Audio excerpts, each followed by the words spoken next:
Are you looking for a podcast about ripping some sick packs? Well, then you must be thinking of another podcast. Rip!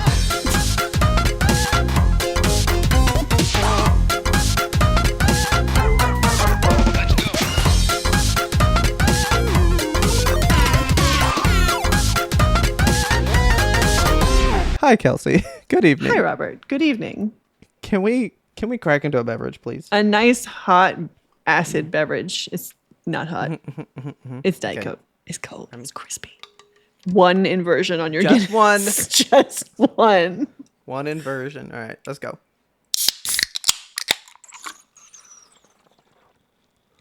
Just enough inversion. None of that drama. Oh, a little bit of drama. And not as much drama as last time. Woo! Dude, you don't know how much I love editing the show and then just hearing... It's crazy good. It's quite nice.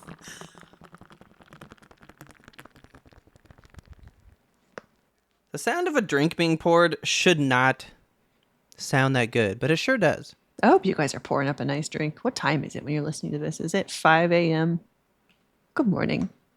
Pour yourself up a nice pint of Guinness. Yes, good morning to all of you alcoholics out there at 5 in the morning. Hey, they could be going for a nightcap. You never know. For your last call. My show has ended. Healthy foam on top. Gotta get sip. It's beautiful. Fantastic. The Ribena. Okay. What's going on? What's going on in your world? Now, I've been watching a lot of Attack on Titan. Actually, I've not been watching a lot of Attack on Titan. I'm just thinking about it all the fucking time. We only watch an hour and a half, maybe, a week. Each week. Yeah. And it's all that consumes me. But can I tell you how mad I am about that? Tell me how mad you are about it. I knew this was a good show. Right? Like, it's a good show. Yeah, everyone likes it. Doesn't mean it's a great show. Doesn't mean it's an amazing show. It's a good show. It's a solid show. It's such a good show. I'm thinking about it all the time. I'm like, what kind of merch can I get? What can I wear? Oh my God. I'm like, do I need a fucking Scout duffel bag? I want a Scout jacket. I don't know why I'm bad. doing like this. I know. I want a fucking Scout thing. Then I was mad at myself. I was like, why am I just like watching and experience things and like collecting different salutes? Like, you got fucking Helldiver salutes. You got Attack on Titan salutes. Salutes are a fantastic part of a fandom. They're actually. I love a good salute, and it just adds to the lore of shit, Oh, hang on. Steven's one. I don't even know if I can do that one. Like my diamond thing. This thing. This? Yeah, you have to like come in Bend together the like hands that. Yeah. backwards. Yeah. My diamond. Oh, that hurts. That hurts the wrists a bit. Yeah, I didn't like that. Yeah, no, I don't like doing that one. That one's for gems only, not for people. Oh, we don't bend that way. Yeah. But yeah, let's get some merch. Let's get some merch. One thing I'm mad about that I wish was different. I love the seal for the MPs. It's got the roses. It's got the unicorn. Okay. MPs fucking suck. They're all corrupt assholes. I don't like them. Yeah, they're the worst. I want the Scouts uniform to be cooler. Like the Wings of Freedom, what are they called? Is it Wings of Freedom? Wings of something. Guess. Scout Regiment. Wings of Freedom. There we go. How do you know that? I didn't even know that. It was the title of the theme song from last season. Oh, okay. I was like, it's in German wings. though, so like Oh, so you knew. Okay. Yeah, I saw it in the subtitles and I was like, I know what that is. But I want a jacket so bad, and I bet they're expensive as hell. I'm not even gonna look at them. Maybe I'll paint one of my existing jackets with some fabric paint. Go for and I'll it. be just so cool. I want them. I want them bad. Let me show you this. Okay, which one are you talking? You talking like the green, like the poncho? No. Or are you talking the actual uniform? Yeah, the little crappy toppy jacket they have. Yeah, you mean the brown ones. Yeah. Like these. Yeah, like that. Oh, I hate it because it looks so good. They I'm need to crop it mad. more. These people are cowards. So like, let's make a full length one. I want a little cropped one. Boom. There we There it go. is. Yes. Dude, see, I always wanted Trunks's jacket. He's got the little crop top jacket. But what's the point of the what is the point of the crop? Well, for these guys, it's for the ODM gear because they got all that shit around their waist. That's true. Look, there's a bunch of them. Man, these are cool. Fuck. Yeah, look at that one. That's not hugely cropped, but It's not as cropped as I would like it to be, but it is cute. Look at that guy. He's so confident in his little toppy. it is so tight. Like I don't even think he could close that one. It's not the correct size. Bless his heart. See, I don't think that crops in the right spot. Look at that one. That one is very smooth.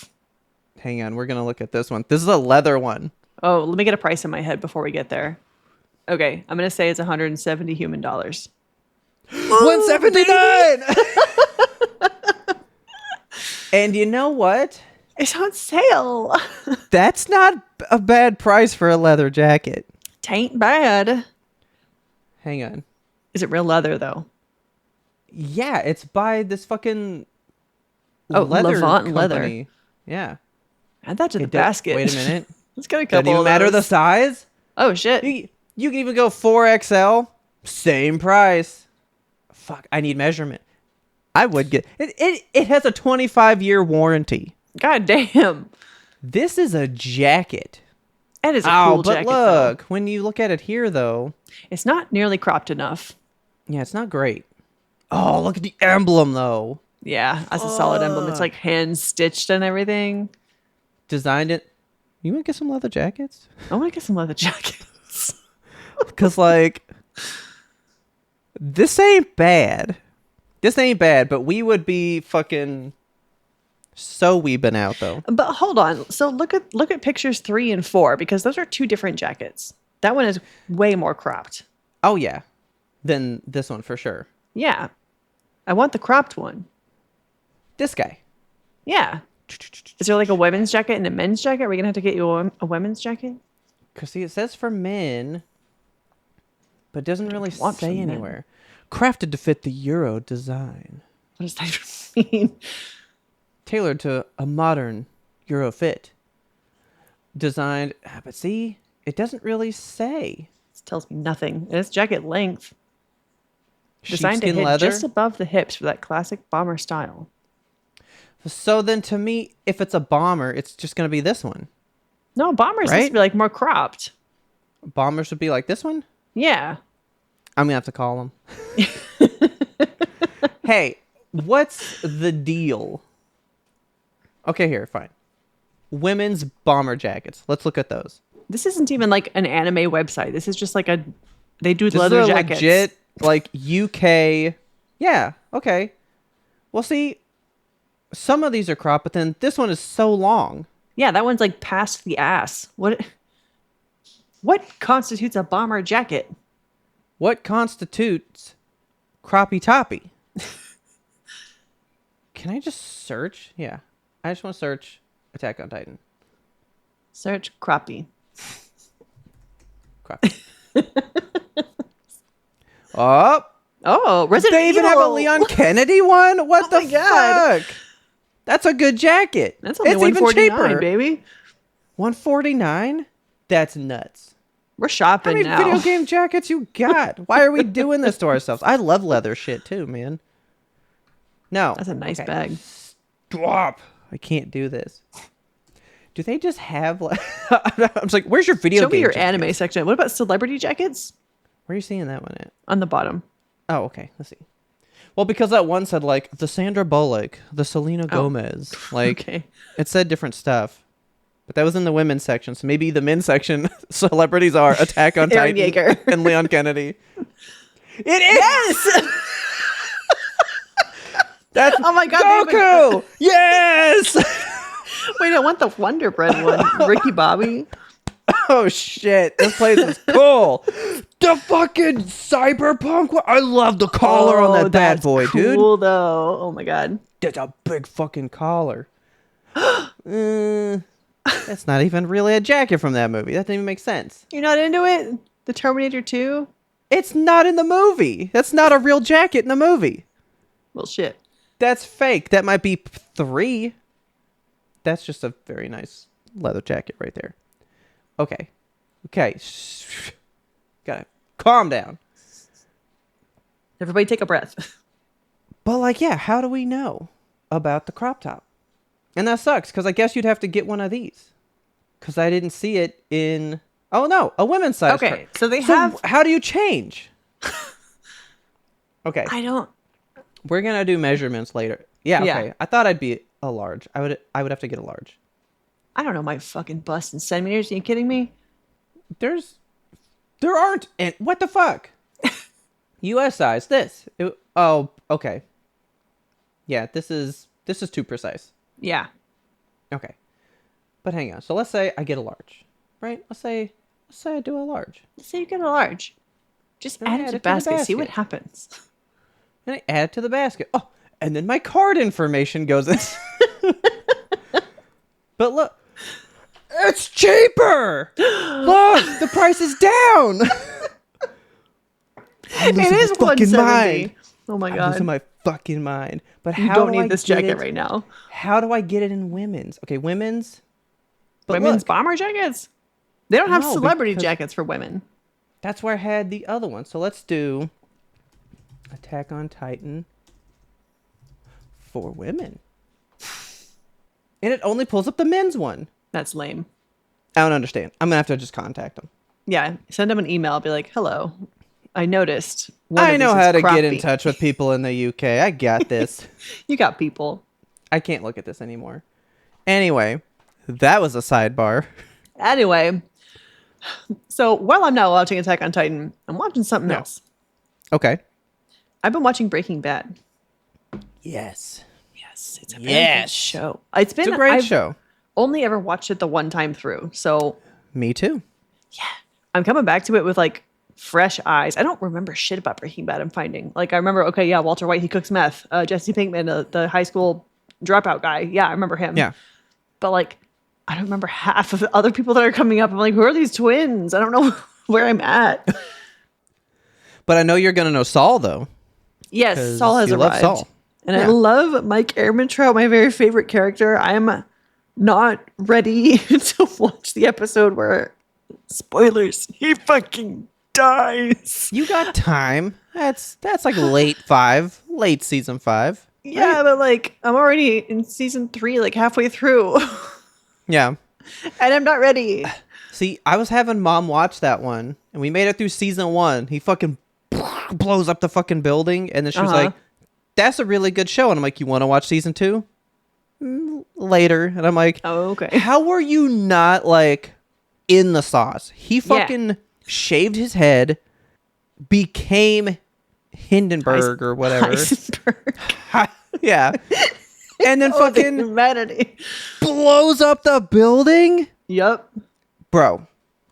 And the next episode, season 2, episode 1, that's what got me into the show in the first place. Ferdin was watching it, and I saw this dude's acting, and I went, what the fuck are you watching? Because that is amazing. Which dude? I think it's when he gets taken to Mexico, the guy that's like in charge out there. He's fucking yeah. screaming and going nuts. He's crazy. And that acting was so good that I was like, what is the show? I need to start watching it. Yeah. And then it was a great show. Solid It's a great pick. show, man. I a good show. love it. It's so good. Like you know what? I still have not ever seen the Fly episode. Really? It's Okay. Yeah. Because when we were watching it, like I watched it in the lead up to season 5 because Richard was like, you need to watch this show so that we can watch it live when it ends together because I'm obsessed with it. I need you to be obsessed with it. So watched all of it in like 2 weeks, which was so bad for my mental health. Oh, yeah. Oh my God. Talk about emotional whiplash. But Was I watching that show before you then? yeah, I think you were. Because, yeah, season 4 was happening when I started getting into it.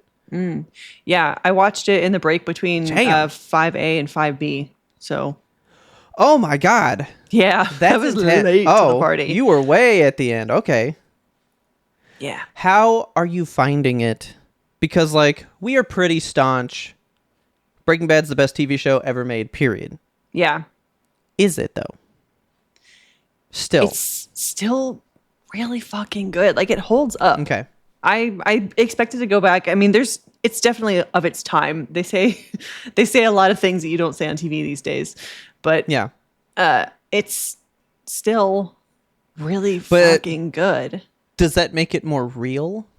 Yeah, like I think that for sure it's a product of being on TV in 2005. Okay. But I can't believe it. Is that how old it is? 2005? Is that right? That could be right. It looks about 2005 with what Jesse Pinkman wears. 2008 is when it started. Okay. Yeah. I mean, it's really fucking good. It's really good. And I have been pleasantly surprised with it. There's so many good like foreshadowing moments that you would never catch the first time around. Like, yeah. There's a scene when Walt is standing in the RV and Hank is outside and he's like trying to find probable cause to come inside and check it out and everything. And he's like ripping off the duct tape on the bullet holes. And as he's ripping them off, it's like showing up in specks of light on Walter's chest. And I'm like, oh shit, I know what happens. But yeah, it's really good. It's just, there's so many little things that it's fun to go back on a second watch and be like, oh yeah, they were like really building out the story here and they were really crafting a narrative. It's such, I love Vince Gilligan. He's such a good storyteller. Like, he's one of those people that I think has a vision from tip to tail and then just executes it. But see, wasn't that why season 5 got split? Because he even said, like, I opened up season 5 with him like putting a gun in the trunk and I didn't know what that was going to be for. I wrote the scene, we filmed the scene, but I didn't know what that was going to be, so I had to figure that out. Yeah, that's true. I don't know what he does. I don't know, like, how do you coalesce it? Like, that's brilliant. It's magic. The way that he creates a story, like, it's as if he knew what he was doing the whole time. Unlike the movie Weapons. Because I told you about that, right? I don't think so. Oh, he wrote, like, the first half of the movie and then went, what are we doing here? It's a witch! And then just, like, invented the rest. And that's why the first half and the last half are, like, 2 different movies. They really are. Because he wrote it, like, 2 different fucking movies. He just, like, started writing and was like, yeah, they like, run off and they disappear. And then this happens and this happens. But why? It's a witch. And then just created that whole thing. Yeah. That makes that movie make much more sense. Yeah, it was not building to that. It just was that. Just turned into it. You know? I would like to finish Breaking Bad again. I was trying to get Mom to watch that. I wanted her to watch Full Metal. Yeah. And I only got 4 episodes into that. Just 4? Yeah, but she watched all of season 1 of The Pit, though. Okay. Yeah, you know, she loves The Pit. But not season 2? No Baby Jane Doe? We haven't gotten there yet because it was like airing and I was like, well, I'm going to go watch The Pit on Thursdays because I watch that show.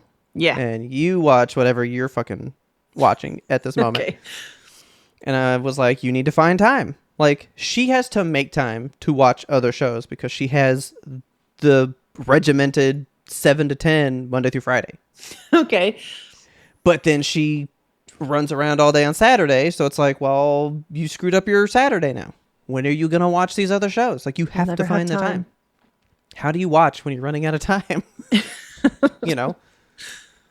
So I would like to rewatch this one again. But see, that's my thing. In our having to take weekly breaks from Attack on Titan, I'm like, well, what can I watch to fill the void? Because I'm also looking to like fill this, right? And I think I'm just filling it with anime. I think that's where I'm going to go because I don't want to watch a show I've seen. And I like what anime does because it is like Breaking Bad, where typically they have a story fleshed out. They're just telling it, you know? And I like that. Like, that's why I think Breaking Bad works so well for me. It was 5 seasons. We dipped in. We dipped out. Everything was necessary. Nothing was filler. We just did it. It was done. It was perfect. It's a perfect show. I love this show. So I'm watching some animes, like, on time. Like, I have a Saturday one. So that's Daemons of the Shadow Realm. Monday is Witch Hat Atelier. And I'm like, I need more. And I'm like, do I want to start some that are like already done? Yeah. So that I can just like finish some? Like, do I want to get into like some Demon Slayer? Okay. Watch all Demon Slayer? Do I want to get into some do you want to get into some Jujutsu Kaisen? Do I want to get into some My Hero Academia? Do I want to get into these big ones? And I am a little daunted, but like I want to do it though. What about One Piece? No, I'm not doing One Piece. But I have heard that the Netflix live action one really like condenses that. So there's way less of the filler stuff and it's pretty much the same thing, pretty good. So I'm like, okay, maybe I could just watch that and then kind of know the gist of it. I don't remember if I finished the first season of that one. I recall enjoying it, but I don't recall any of the plot. So that kind of tells you how invested I was. You know what we should watch? What should we watch? Because I finally have it in English. It took me a long time to find these in English. What? We love Delicious in Dungeon. We do. How would you feel about some Food Wars? I'm actually interested in Food Wars. Food Wars makes food look so interesting to me. Yeah. It is fascinating because it is pure like food science. I love You know that. what I mean? Are they like, they're straight up cooking in that show, right? Oh, they straight up cooking. And then they tell you why they cooked it that way, what the outcome is, how it is merging together. I've seen episode 1 like 1,000 times because I like want to rewatch the show. And then I'll watch episode 1 again and go, this is a great show. And then like I just never go past it for some reason. But like in episode 1, this person wants to buy their restaurant, right? Uh-huh. So she has people go raid the fridge so that there's no food left. And then when the kid's dad is out of town, she comes in to like take it over. And she goes, you know what? If you can make a dish that just like blows my fucking mind, I'll leave you guys alone and never bother you again. Then he goes to the kitchen and there's fucking no food in there. There's only like scraps of stuff left. And he makes like the most delicious thing and then tells how it became that delicious. And it is fascinating. It's like why I like Chopped. The way that people get those random fucking things and go, well, if this reacts this way and this infuses with this, I can make this work. Yeah. The people that can plan that out is nuts to me. I wish I could fucking do that. Maybe we should watch Food Wars. Food Wars sounds so interesting. I would love to watch that. I've been wanting to watch it forever. It's going to make me hungry, though. And I can't have that. Bruh. Episode 1, whatever that fucking potato dish is that he makes, it's fucking potatoes wrapped in bacon. Oh, my God. And it's in like a wine sauce. And it like, so like you put it in the oven. The bacon gets crispy, but the potatoes stay soft because the wine goes into them. So you have this like dual texture thing. And like he explains it. And it's fascinating. I've seen it so many times. See, I can't watch TV about food. I mean, I say this as a person who watches Great British Bake Off to go to sleep every single night. But like Walter White's eating cereal, I'm eating cereal. I get a craving so bad whenever I'm watching TV and somebody on TV is eating a thing, especially if I just had that thing in my kitchen. I'm like, that could be me right now. I'm going to go do that. Now, you know what? I got bacon and potatoes. Hang on. Yeah, hang on. Give me 45 minutes. Maybe we could watch Food Wars. Maybe we could watch Food Wars. I want to watch some food. You know, I'm still waiting for that the horse girl racing one to be in English. Oh yeah, is that That's not gotta English be yet? Nope. It's got to be fascinating, but I'm not gonna watch it that way. It's not gonna happen. Did they have racehorse names, or are they just like Tina? I literally know nothing about this show. Everyone just sends it to me and they run. Yeah, and I'm like, that seems interesting. The way that Kaijo was interesting. Kaijo. Did I say Kaijo? Mascot anime? No, that's Gleipnir. It even sounds gross, remember? Just know that. Because I've tried to watch it, and I watched episode 1 and was like, this show is sticky. I don't like it. Ugh. Like, that show is sticky. No, Keijo was the one that Ferdin sent me as a joke, but then I watched the whole thing, and it was so stupid, but I loved it. Okay. That's where the girls are fighting on the floaties in the water, and they have to knock each other off, but you can only hit each other with your boobs or your butt. Yep. That's a fucking weird show. I've never heard so many butt puns in my life. Somebody had to write all those. You know that? Somebody was like, how many of these can we make? and they just were made a TV happy show out about of it. Oh yeah, she's picking. That's a weird show. No, not gonna recommend Keijo. But you know what I am gonna recommend? What are you gonna recommend? When I tell you how much I've been preaching the word of Attack on Titan, a show that I haven't even fucking finished yet. I would love to get into season 3 right now with you. Yes. Let's take a break and get into it. Yeah. Okay. Welcome to Severed, a podcast suite that offers a rotation of content centered around true crime to paranormal cases. Severed True Crime covers high to low profile true crime cases like The Westfield Watcher, The Staircase, The Keepers, and other binge-worthy favorites on Netflix. Severed Paranormal peers into the corner-moon windows of the Amityville Horror House, the Conjuring House, and other mysterious cases, locations, and urban legends. I'm Harry Chambers. And I'm Drew Hudson. We want you along for this investigative and haunting roundup. Scare you soon. You know what, though? This show, as far as like getting people into anime, I always feel like there is a caveat for people that don't already watch anime. Because I'm one of those people. Like when people are trying to get me to watch an anime, I'm like, okay, but is there like a really sexy 11-year-old in it? Because I don't want to see that.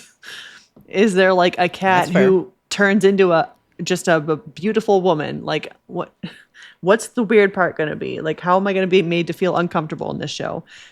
Attack on Titan, while we have like, we've discussed some scenes that were meant to be that. Yes. But they weren't that still. Yeah, there's not been any scenes that make me uncomfortable except for the fucking Titans. Because they make me fucking uncomfortable. Well, yeah. But I mean, they are uncomfortable creatures. Yes.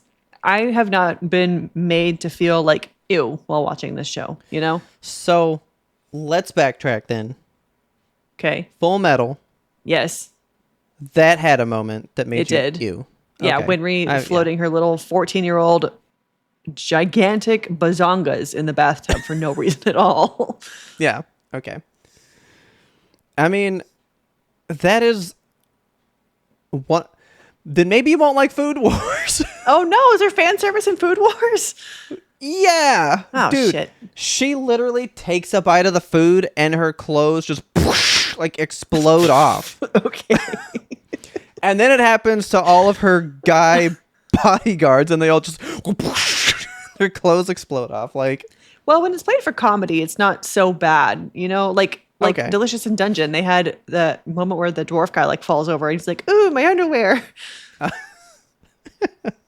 Hey, that's coming back this year. I'm so excited about it. I need it to come back right now.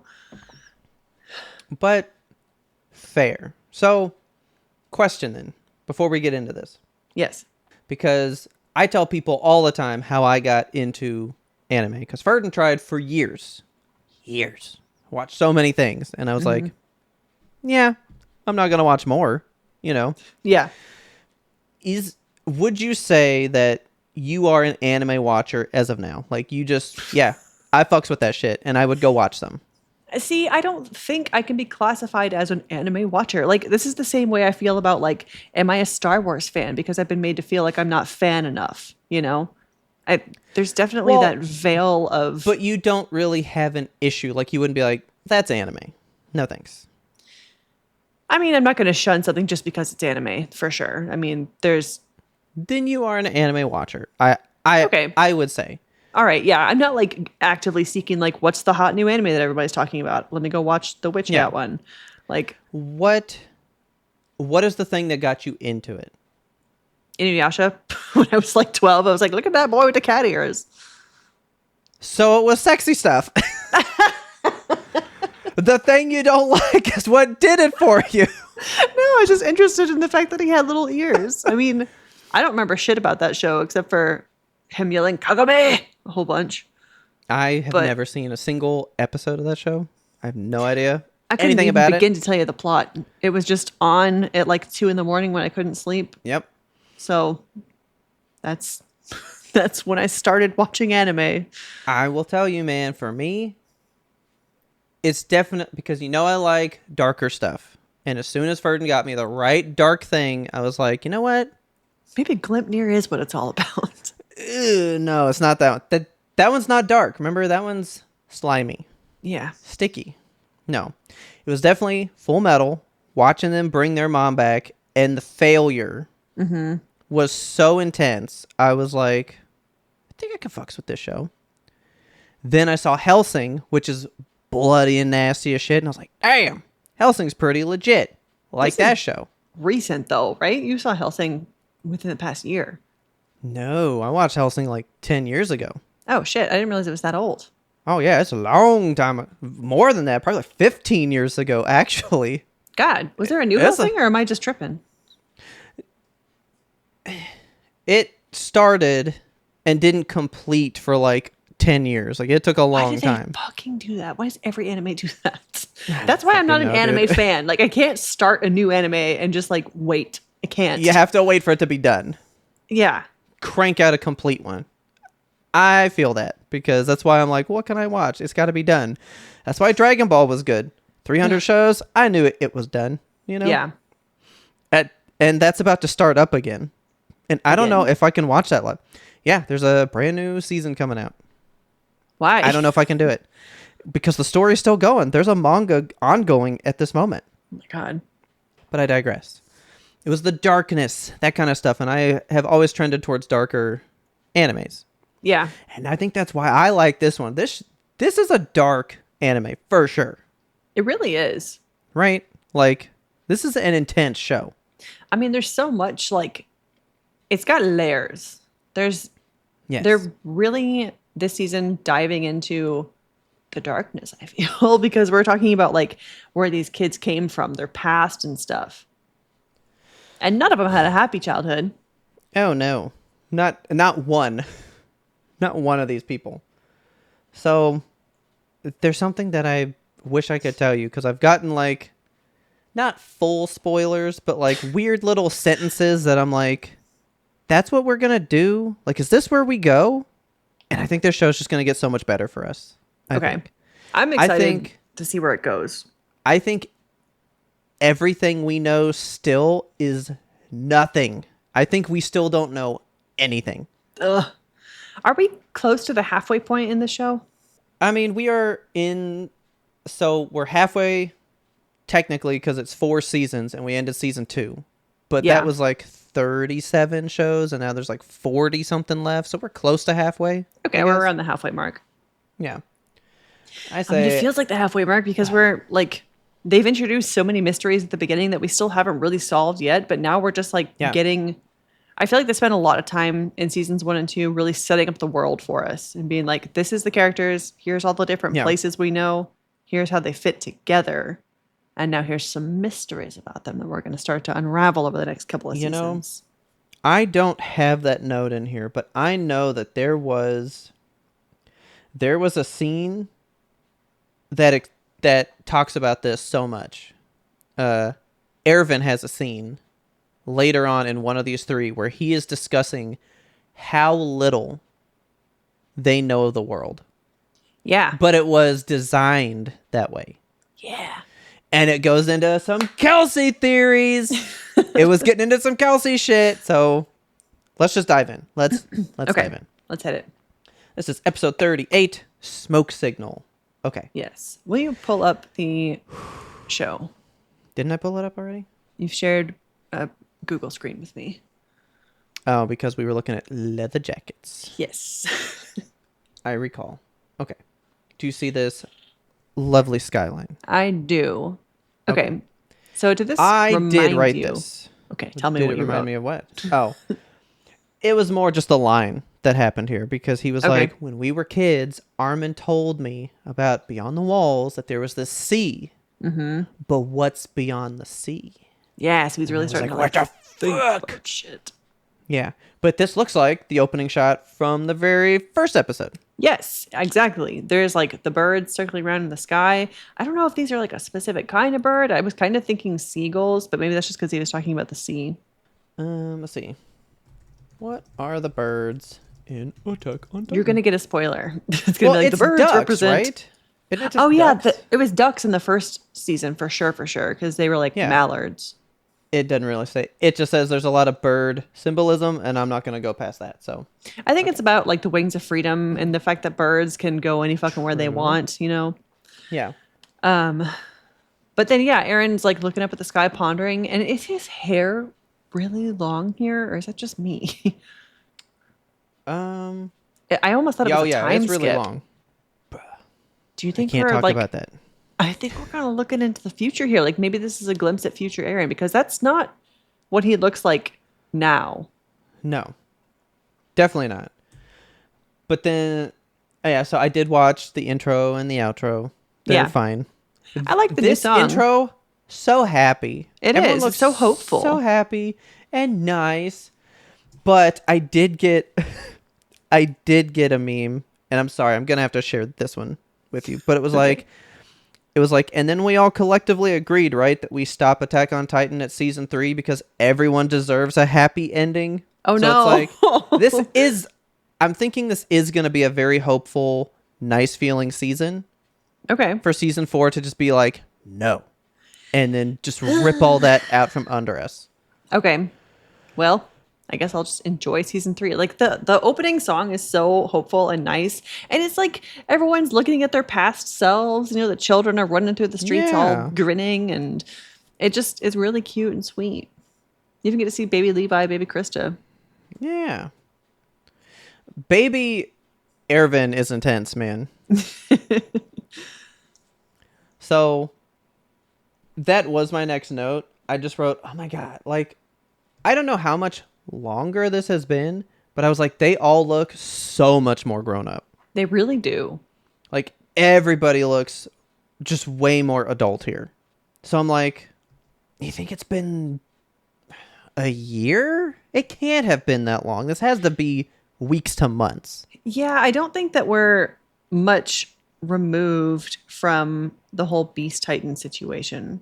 Yeah. Which I hoped so desperately that we were just going to open on the same zoom in and be like, and here's Glasses Man, and this is who he is.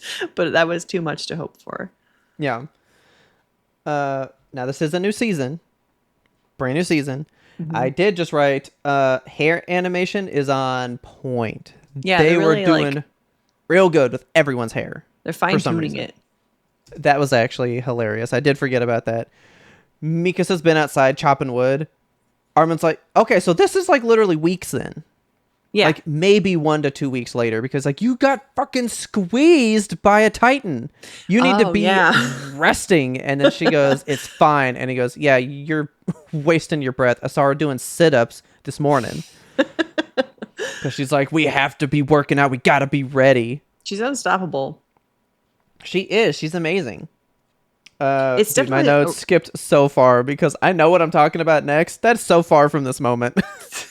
I don't have like a whole lot at the beginning here. I mean, so they talk about the squad. They're like, we're the new Levi squad. Like, we're here to protect Astoria. That's our whole function. Yeah. And then we learn that Astoria's dad, I think that's my next note, is her dad. Okay, so I got one more note before that then. Okay. Because they're doing testing. They're doing testing with Aaron. Yeah. And I just said, dude, because like he can't grow. And I just said his scrawny ass is just hanging out of the back of this fucking Titan. And then horrible. They peel him out and his eye is removed. Really fucking gross. He's got like no skin on his lips. Like I hate it so much. Greg, do a sketch of Aaron's face. Like he's got to be in just horrendous pain. Yeah, right? For sure. I mean, what are they doing with the experiments? Are they trying to see how many times in a row he can transform? I think they're just trying to get him to like transform and see what he can do with that power potentially. Because like he just learned that he has some power. He couldn't change to save Hannes right there at the end. Yeah. So I guess they're like, all right, let's get your ability back. Like we need to get you like back to being able to change when we need you to fucking change. Okay. And he's still unable to do it. He still can't fucking manage to go back. And he looks like this. Nasty. It's very nasty. But while they're doing all this, I did write who was scouting the scouts. because they What does do that this mean? they do this zoom out right here. Like, they're training, right? Uh-huh. They're training, and they're like, hey, we need to get out of here so that we're not seen. But when they pan back, there's people watching them with binoculars. Oh, shit. Really? Yeah, hang on. Yeah, they're talking about... Yeah, Oh, yeah. right there. Who the fuck are those people? I feel like Actually- I just miss shit when I'm writing notes. Now that we've watched it, Oh, yeah. The hat. It's old Cad Bane. that's, Kenny, right? Yeah. Kenny! I love... These next two episodes were flawless to me. I loved these. them so much. Yeah, But like I was disappointed Seth in old the very Kenny. beginning Okay. when I was like, man, no Beast Titan, no Glasses Man. But then like I quickly forgot about them and was like, let's learn more Yeah. about what's going on with these guys. Well, so that's the whole thing with this season, because remember they go like the Titans are no longer the only enemy. Yes. Now humans are the enemy because Yeah. we as people are consolidated on the front that we are a team against Titans, but now we're fighting amongst ourselves. Right. Now nowhere is safe, But yeah, somebody did write. Well, somebody said this, so I did write that down. They went, Lord Rice, why would a mere lord Yes. know the secret of the walls? A mere regional lord. Yeah. I don't know what that then- means. So is he lord of like is Trost a region? Or are we talking like Walmaria is a region? Shiganshina district? I would say, yeah, probably like a Trost, a Shigansana, like just one place, not like here's a whole ring that's yours. You know, Yeah. that would be a lot, I think. But so yeah, they're talking about Lord Rice, all that stuff, and then fucking, well, I guess I should talk about that because I didn't really notate that, but like Aaron is thinking back to Emir's and Berthold's conversation that we heard, and he's like, oh, why didn't I think about that? And then he writes it down for Hanji, and I'm like, we heard it, but what are you talking about? Like, what about it? Yeah. So like he writes it down, he gives it to her, and Hanji goes to see the Pastor guy Nick. that told them about Krista. Because remember, they had like kidnapped him and they were gonna like kind of beat him up or whatever. But then he was like, "Well, if I'm gonna be dead anyway, I might as well tell you." And he's the one that informs them that then they pass the note over to Levi and all them. Yes. So like he had confirmed this. She's coming back for info, and yeah, he's murdered. Fucking dead. A murder. Most foul. Oh, but before all this, I have another note. Aaron, when he's talking to Krista, and she's like, I'm no longer the girl that I used to be. I'm Historia now. And Aaron's like, well, fucking good. I hated Krista. She sucked. Yeah, she was a fake happy bitch, but She was too anime you're for me. legit. You're legit, and I like you. Yeah. I thought that was funny. That was funny. So, these MPs, your favorite, Corrupt ass MPs and their little unicorn jackets. they were guarding him, and Hanji comes to see him, and she's like, oh, well, what happened? And she notices that his knuckles are all bruised and beaten up, so she's like, Yes. that motherfucker killed him. That was so and then she like drops those good detective skills. it was. It really made me like Yeah. I turned on the mystery hat. I was like, who's this Okay. guy? Real quick, as of season 3, top 3 characters. Because Hanji is like, she's up there, dude. I love I do Hanji. love her. She's ruthless and cutthroat and like does not take flack. She don't take nobody's bullshit. Man. Number also love- 1, Ervin. I Love like that him. fool. He's not my number one. He's pretty great. If it's not him, it's Hanji. Yeah. Sasha's not getting enough screen time to stay high up on the list. Like, Yeah. she I can't- definitely was a top, but now she's never around, so... Levi is also never around, and like I'm ready for him to start Yeah. getting more screen time. I feel like in this season we're going to get to see more of him and learn his backstory. I have a note for you about him, and I hope you have the same note. Okay. We'll get there. Okay. Mikasa's got to stay in my top, dude. Yeah. She's great. She's She's so great. I don't even have words for her. She's incredible. Aaron is a baka, so it's like,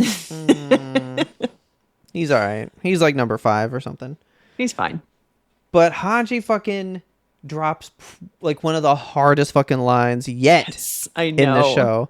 I love how she completely faked. Oh, well, he was just my friend and I was supposed to talk to him. Oh my God, I can't believe it. If you find who did it, can you give them a message? I will fucking torture them so bad that they won't know what fucking hit them, and just drops the thing and goes, okay, well, bye. And it just fucking dips. I love the way that she's like gripping his hands, the one that he clearly used to kill this guy, and is looking into his eyes and being like, if you find the killer. She's so hard, dude. Dude, this still doesn't rival when she was holding Pastor Nick over the wall. Just fucking strong arming it. Oh, God, I love her so much, dude. If Hanji don't make it out of the show, I don't know that I can make it out of the show. No, she needs to live, and I need her to be happy. I just want her to be able to learn everything. I want her specifically to learn everything that's going on. Yeah. You know what I mean? She deserves it. Then they're talking about the king, and we've only ever heard him called the king, so now we know his name is King Fritz. And I just wrote, King Fritz. That's a lame name. It's really not regal. But, I did think that was really cool. So I wrote that down. He's doing like, I didn't mark the midpoints. There may have been a midpoint in this already. There's not yet. Okay.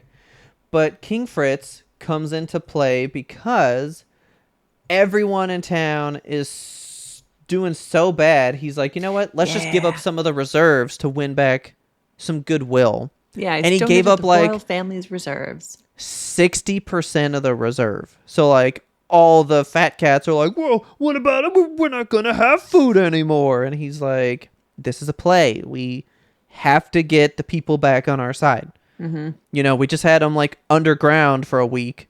Almost ran out of food. Like, we need to make them feel like everything's secure. Yes.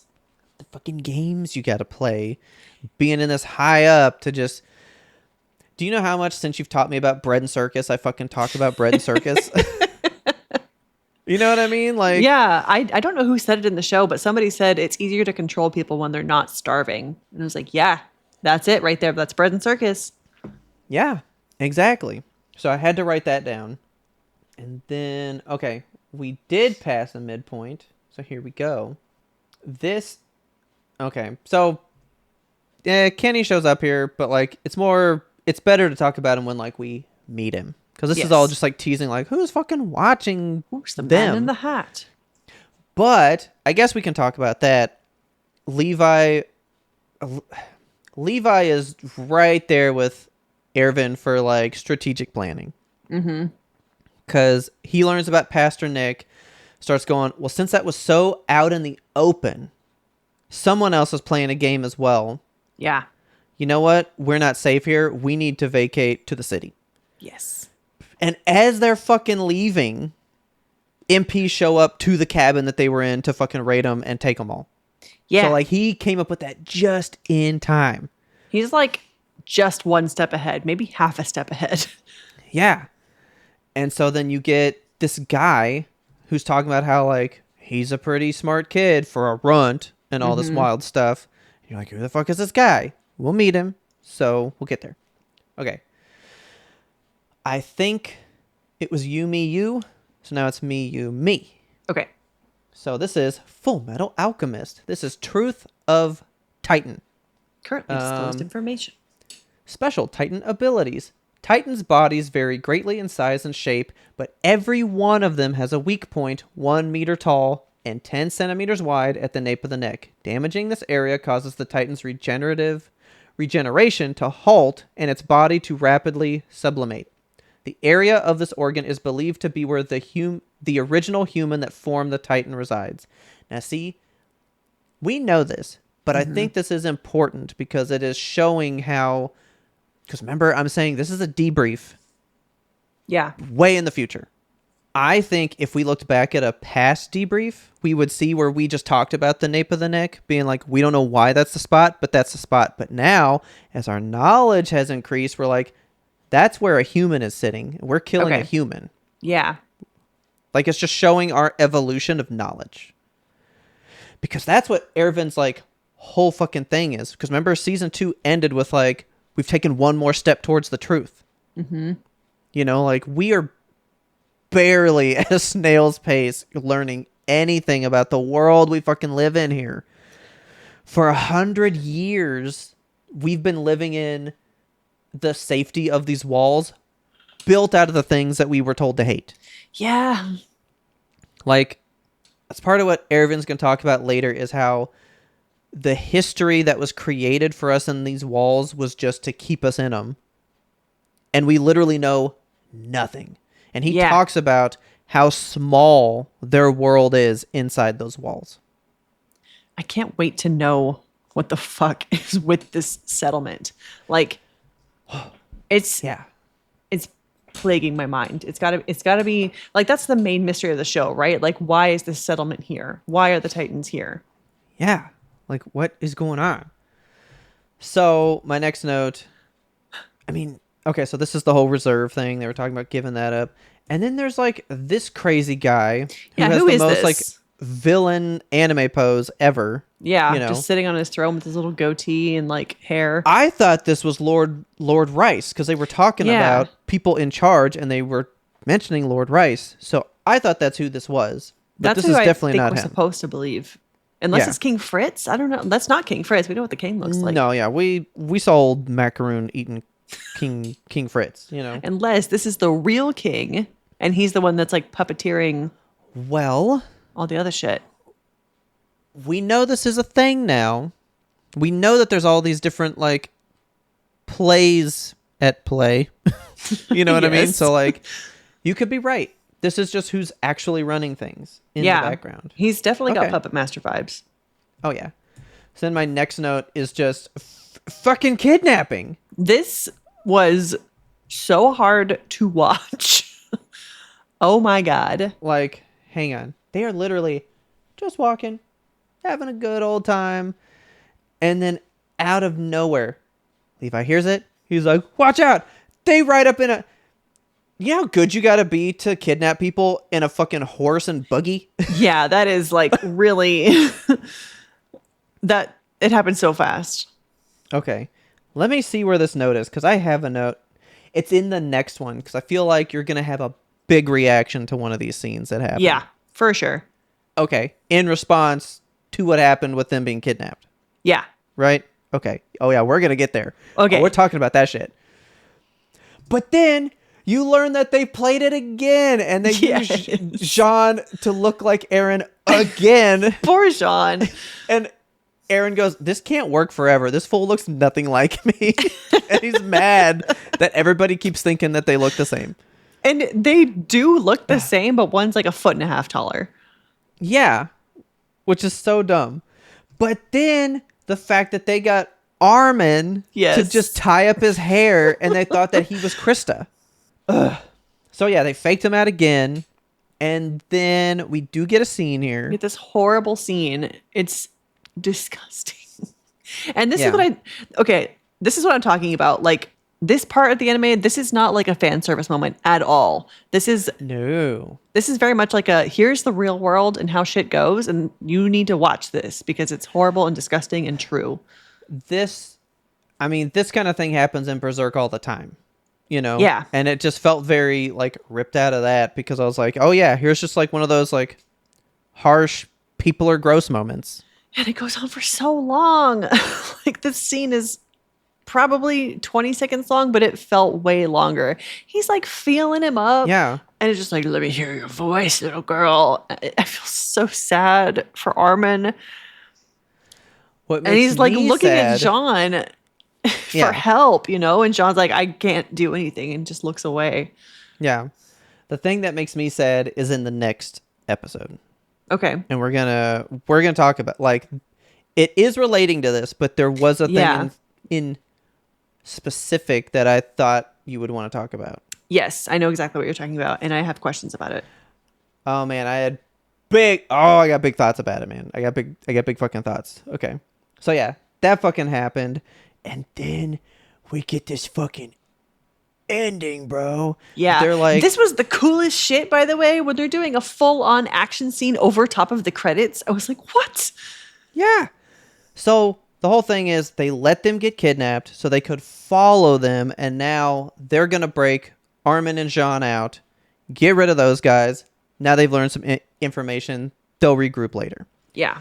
So Levi's like, hey, Mikasa, go clear out that fucking shit. Get him off of Armin because gross. Yeah. And let's go. So he dips. Fucking Mikasa does come in, and oh my god, Sasha winning the day. She shot an arrow in the trigger hole. Yeah. That was Like, so fucking badass. Where the trigger is, shot an arrow through that. Are you fucking kidding me? I gotta see. No, she didn't. She just shot the gun. Oh, just straight up shot the gun? To me, she went through the hole because that's even cooler. Yes.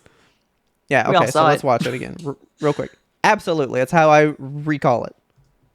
Okay, yeah. How do you shoot an arrow so hard it cracks through the fucking muzzle of a gun? I mean, it's old-timey guns. It's not like crazy steel or something. These Paper are probably mache. made out of like iron or something. And, you know, iron, you can pierce like old iron armor. You could pierce like that. Like steel is what's so hard. Oh, you know? okay. So they probably could have done that. Perhaps. Maybe. Plus, Sasha, she's fucking badass. Damn it. I thought she went through the fucking hole to just like pin the gun there that way. And I was like, God, the precision. But so yeah, Sasha shoots that.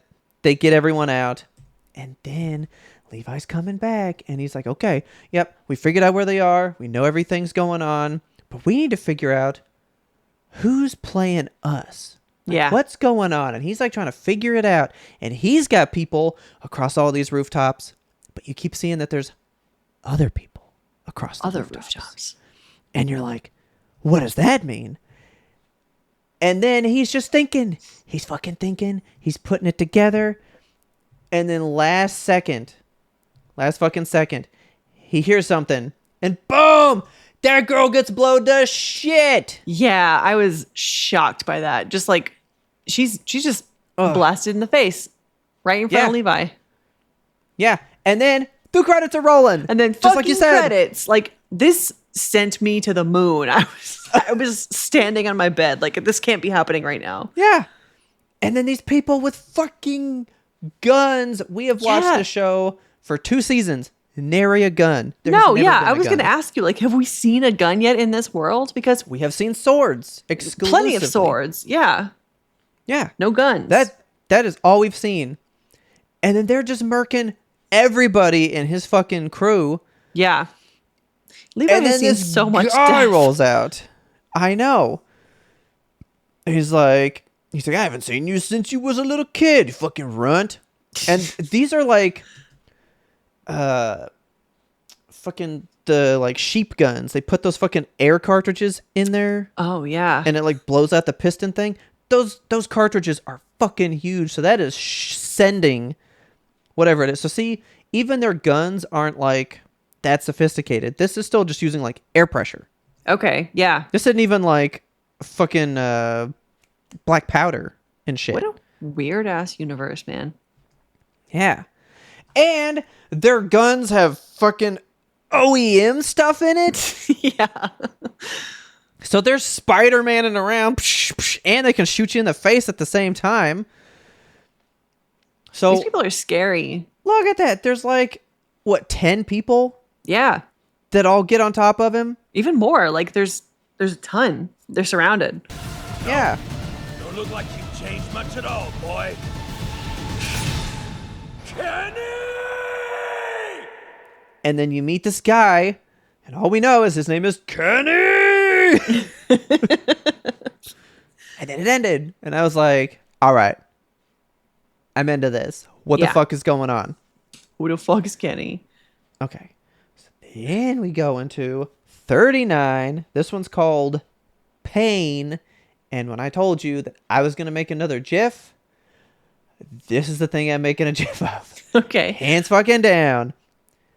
I want to know if you appreciated this or noticed this. There is a one-shot sequence here. Is there? Oh yeah, it is long.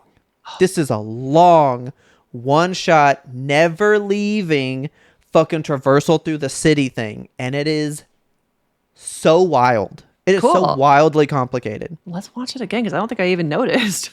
So I just wrote that one fucking shot. That shot. The Levi crazy shot. I wrote 3 sentences about this fucking thing. So he says Kenny. He's fighting this guy. He's fighting all these fucking gun dudes. And these guys are so serious. They're blasting holes in the concrete and shit, like big holes. Everything's exploding. Yeah. And he just has to escape. Yeah, when that scene comes up, oh, you'll know. All right, so we get the intro. So they're chasing down the cart with actual Aaron and Krista. Yeah. Boom. They're hitting them with fucking... Sleep tart. This is like peak action, like intense scene stuff. Like this is where like, the action's building up. Hit in the fucking head. Is he okay? That wasn't Connie. That wasn't Connie? Just some bald man? Yeah, just some bald man, but he's dead as fuck. Yeah. Okay, yeah, that's just some bald man. He shot in the face, dead. dude. Yeah. Again, how many times do we have to say collateral damage in Attack on Titan? Unparalleled. Yes. You know how many people we see on screen for 2 seconds and then they're gone. And they're named too. Like when that lady gets blasted in the face on the rooftop. Yeah, like goggles. Yeah. Levi's like, no, Nifa. And I'm like, who is Nifa? Yeah, like I just met her. So, oh no, we got to talk about this lady in a bit. We got to talk about this lady in a bit. I got a note. Okay. So anyway, do you know those movies where like, it's like John Wick level, you know, like John Wick, when there's like an action sequence, the way the music, it's just never ending, just noise and action, and you feel the energy, and you're just in the energy, and you're definitely not bored. You're just riding it, and you don't want the ride to stop. Yes. That is the scene right here. Yes. Because they're heisting the thing. Levi's being chased by these guys, and there's so much fucking happening. And Levi is murdering people, dude. Left and right. Like, he's getting some fucking badass kills here. And the fact that he's shooting them in the face with ODM gear is so gruesome. Yeah. I got a note about that. Okay, so they do several of those long shots, because that was one. This was one, too. I could watch that boy traverse the city all day. They fucking just went, let's spend a couple $100,000 on 3 Levi going through the city shots. Let's do that. You can't even keep up. He's moving so fast, but he just like Spider-Man 2'd between 2 passing buggies. Yeah. What the fuck? This shot that you paused on here is very cool. Like you get to see Kenny coming in with his hat in the shadow, pointing his guns at Levi. I will make sure I get a shot of this and I'll put it in the show. But like, this is one that you'd have to watch like quarter speed. Yeah. To even catch all the details, but like, look at all the like the sparks and the smoke and the lines and just how much is happening at any given moment. And look at that. And then he goes between. What the fuck, dude? Beneath the buggies, man. This show's so cool. This is like when you said, for what is still probably one of my favorite shots in the show, how Reiner and Berthold's Titan form show up in the lightning, but you're almost not even meant to notice. You are not meant to notice half of what he's doing because you're just like, what the fuck is happening? Yes. You know what I mean? And you're holding your breath praying that he doesn't get fucking shot. Yeah. Oh, that fucking skid on the ground, man. But so he's like, why is Kenny working with them? And then you get this very fleeting fucking... You get like 3 like backstory stills inside a question that he asks. So you're like, what is up with him and Kenny? Yeah, like because he is emaciated here. Yeah, he's like his surrogate dad or something. This is why Levi's so fucking tiny. He's malnourished. Yeah, and the guy calls him a runt all the time. Yeah, like, why are you so small? Probably did this to him, idiot. Look at how miserable he is. His big eyes, his little chin. I feel so sad for him. So then I think is the shot. It's this one. granted, there's 3, but this is the one that first caught me that I was like, this is just like a single fucking, like, we're not cutting from this. We're just going. And then boom, you get all of this in one shot. Yeah. He gets shot in the head and he keeps going. Fucking forehead. Yeah, I was worried for him there. I was like, why is he bleeding? Oh, and then the way the rope coils out to then catch right here. So he shoots it. Oh, yeah. And then crashes at a fucking bar. Just lands Totally on it like sideways. Spider-Man. That's so cool. It's like he has command over gravity, you know? Yeah. This show. That's all there is to say about it. Fuck. Okay, so yeah, then we get all this stuff. Okay. I love this. There's like this whole like back and forth. Kenny doesn't know where he is behind the bar. I know he's behind the bar. And you know he's fucking smart enough to know what he's doing using the bottles. Yep. To see him. So he's throwing chairs to break all the bottles. But then Levi does this one move where like all the labels are facing out. So he turns one to be able to see his reflection clearer. Do you know, I literally do that all the time. I'm checking reflections. Staring at bottles. No, I check reflections to look behind me constantly. I do it all the time. What the hell? But I learned that from Arnold Schwarzenegger in Commando. Sure. Because this guy's coming up. Well, his daughter's coming up to get him. He's like chopping wood, and then like he picks up the axe and he sees her coming up, and then he's like, "Wow!" And then he scares her, and it's like a fun father-daughter thing or whatever. Fun. But like, I do that at work all the time. Like when I'm sitting down at work. Accents. Oh yeah, all the time. No, like my computer faces away from like the traffic spot, so like people could walk up and see what I'm doing at any given moment, and I wouldn't know, right? But I'm constantly like looking at the mirror to see if someone's walking up behind me, and like half the time I see the reflection, and like I'll pause my music and then I turn around and they're like, "How do you know I'm coming? Am I walking heavy?" And I'm like, "No, I saw you." Spider Like, senses. You ain't gonna sneak up on me, bro. Arnold taught me how to do this. But like, that's those weird like Survivor things that like nobody thinks of. These are simple things. Yeah.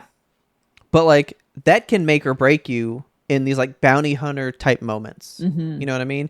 That's why Cad Bane's the fucking shit. Yes. You know what I mean? That's why It's all in Kenny's the kind of the hat. shit. Yeah. This shit fucking took me, man. This shit took me because he looks in the shotgun. bottle. Yeah, he's looking in the bottle so that he can line up a shot from this fucking rifle behind the bar. It's And just so boosh. perfect. The way he just like, boom, flips that thing up over his head. I was like, holy shit, let's go. Dude, and then just choom, leaves. And then I love how Kenny goes, "Damn it, I forgot. They can have guns behind the bars these days. Yeah. Damn it. He got me. He's not as dumb as I thought." Okay. You know how people talk about how Levi's so great? And I've been like, yeah, he's a cool little short dude. After these episodes, I get it. Now you're on the Levi train. 100%. Levi's a fucking man, dude. I'm Welcome. about this guy. The About Undercut this guy. Club. So yeah, did he Yeah. ODMs this dude in ODM somebody in the forehead? face. Yes! It's so much. I It's love it. ridiculous.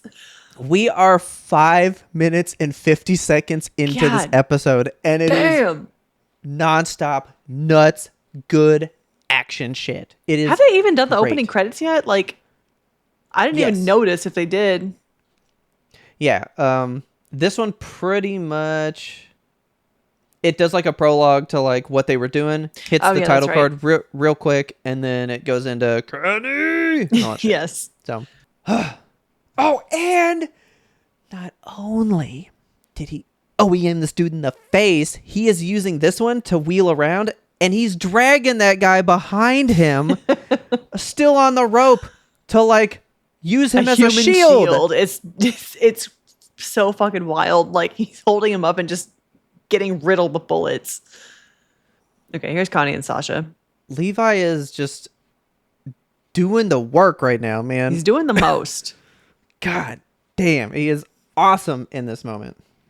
So then, oh yeah, so Mikasa kept teasing this whole thing like, Levi gave me a message, but I'm not going to tell you guys. Until finally she's like, he told me the message. It's that we fight humans now too. And I was like, lame message, but whatever. That shit was so funny. Kenny's second in command comes up and goes, Kenny, are you dead? And he goes, that's a stupid ass question.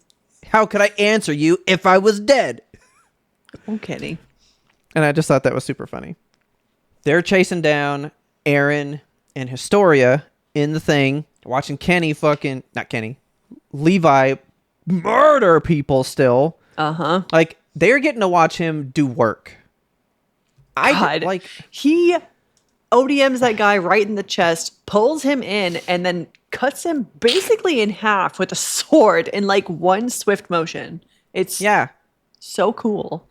Look at Jean. He's like, because like they've seen him do work on Titans, but like this is the first time they're seeing their captain take on humans. Well, they talk about this later because Armin has a whole thing about having killed a person now. Yeah, because they've killed Titans plenty. Mm-hmm. But why doesn't that bother you when you know they're people now? Yeah, you know what I mean? That's the thing, is like, it's currently disclosed information. Like, now we know. But they knew here because, do they know? I guess know that like Armin doesn't know. Some people are Titans. Theory. That's true. But they don't know that all Titans are people. That's fair. Okay. So Jean is like, I'm going to go in and save everybody. And like, I knew it couldn't be real. But like, Jean gets in this fucking... So, okay. First off. Mm-hmm. Jean gets in the wagon with Aaron and Krista. Yes. And they knock out the girl that shot that one dude and took over the wagon. She's laying down in the back now, and he is looking at this girl scared, going like, please don't move. Yep. Then she whips around because he hesitates. Doesn't even whip around. She just gets up. She just like slowly rolls, and he has so much time to contemplate, should I kill her? But she hesitates. Well, first of all, there's a shot here. And I just wrote, there's no way Jean's dead. I know. Yeah, I did too. I was like, okay, so we're meant to think here that Jean might have taken one in the chest, but I don't think that happened. Because, like, we always get the idea that he's dead, but, like, he's never dead. Yeah. So it's like, did it happen? So we'll get to it in a second, because there's another scene that happens, and then we get what I was going to say about this. Yes. So we think he's dead. Boom. We go midpoint, title card. So this one will be you. This one is versus Full Metal Alchemist. Okay. Currently disclosed information. Anti-personnel 3D maneuver gear. So this is their guns. This model of 3D maneuver gear was developed to combat humans instead of Titans. It allows the user to move too quickly for a human to react, enabling attacks from blind spots. This device is especially formidable in cities and forests. So it's basically like ODM gear with gun. Yeah. And it says that there's 6 shots and then a magazine times 2. 1, 2. Okay, well, so here's a shot. So it's basically little shotguns because it's all just like buckshot coming out. Yeah, this guy's strapped up with at least 6 of those magazines. There's 13 pellets coming out of that thing. So what are the 6 shots, but then 2 magazines? Do you just mean there's 6 shots because you have 6 to reload with, but there's 1 in each gun because you got 2, so that's the 2 magazines? I have no idea. They're using the word magazine pretty deliberately here. I'm like, all right, I'm not really following what that is supposed to mean. So we come back, and yeah, we're talking with these people again. I didn't write any notes about these fucking people. No, I didn't either. I was just like, well, here's fucking royals again. It's that same guy who's doing the same pose on his throne. And then we have... Yeah. Is this a wall cultist? I don't think so. Because they don't have your stuff. Confused about who these people are. Because even the guy that killed Pastor Nick, he looked like a wall cultist to me. He had that look about him. Yeah. Like the weird bowl cut and the crazed eyeballs. They just seem like the people in charge. Like they're just like... They're all the billionaires. Like they're all the like Black Rocks and all that stuff. Yeah. Just in this room going like, how's the world that we're trying to have be here operating still? Yeah. We need to make sure that our stuff is going the way that we want. Got to make sure the shareholders are happy. I thought this was so great. They actually picked up Ervin and are like holding him somewhere for something to happen later because they're trying to arrest every scout. So they already they arrested Ervin earlier, and that's when they went to the cabin, but Levi had already figured that out and left. What was the function of them arresting every scout? They had like some kind of reasoning, like, well, if you are this, then you're bad. They basically were saying that the scouts are trying to monopolize Aaron and use it against humanity. So they were like, all the scouts are evil. They all need to be stopped. They all need to be arrested and brought in. Okay. Because we can't allow them to do their work. Yeah. So Aaron's just being a boss again, trying to get into this guy's head about basically like who watches the Watchmen, who decides what life is meant to be like. Is it the wall people? Is it the wall cultists, the royal family, the people up top? Who is supposed to decide what our lives are supposed to be? And are you cool having your life decided for you? And this guy's just like, you're making too much sense. I don't fucking know, man. So this flame looked amazing. I just thought that looked great. Yeah, that was gorgeous. But then we kind of go back randomly, and this was the scene I wanted to talk to you about. Yeah.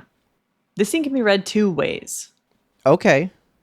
So, like, when does this occur? Is this immediately after they rescue them? I did figure that out. Yes, because they do an overhead shot to kind of give you the time frame. Because this was the place where they trapped all the people in Armin and then were captured in. Because they make a point to show you this from the rooftop earlier. And Levi was like, clean this place out. Right. Okay. Because... So, yeah, this randomly went backwards to just have this moment. Okay. Because it's played weird and it's interspersed with the shot. So, like, here in a minute, we end up learning that Armin is the one who did the kill, not John, or not Mikasa. Yeah. Like, Armin's the one who killed the lady in the wagon that was about to kill John. And so this scene, because when he's like throwing up into the river there and Mikasa's comforting him and he asks her, is this how it was for you too? And if you're thinking about it in the context of like, he just got his first human kill, then... Okay. Because like, play back the scene again real quick. Because as he's throwing up, he kind of has like a memory flash. Here, hang on. Okay.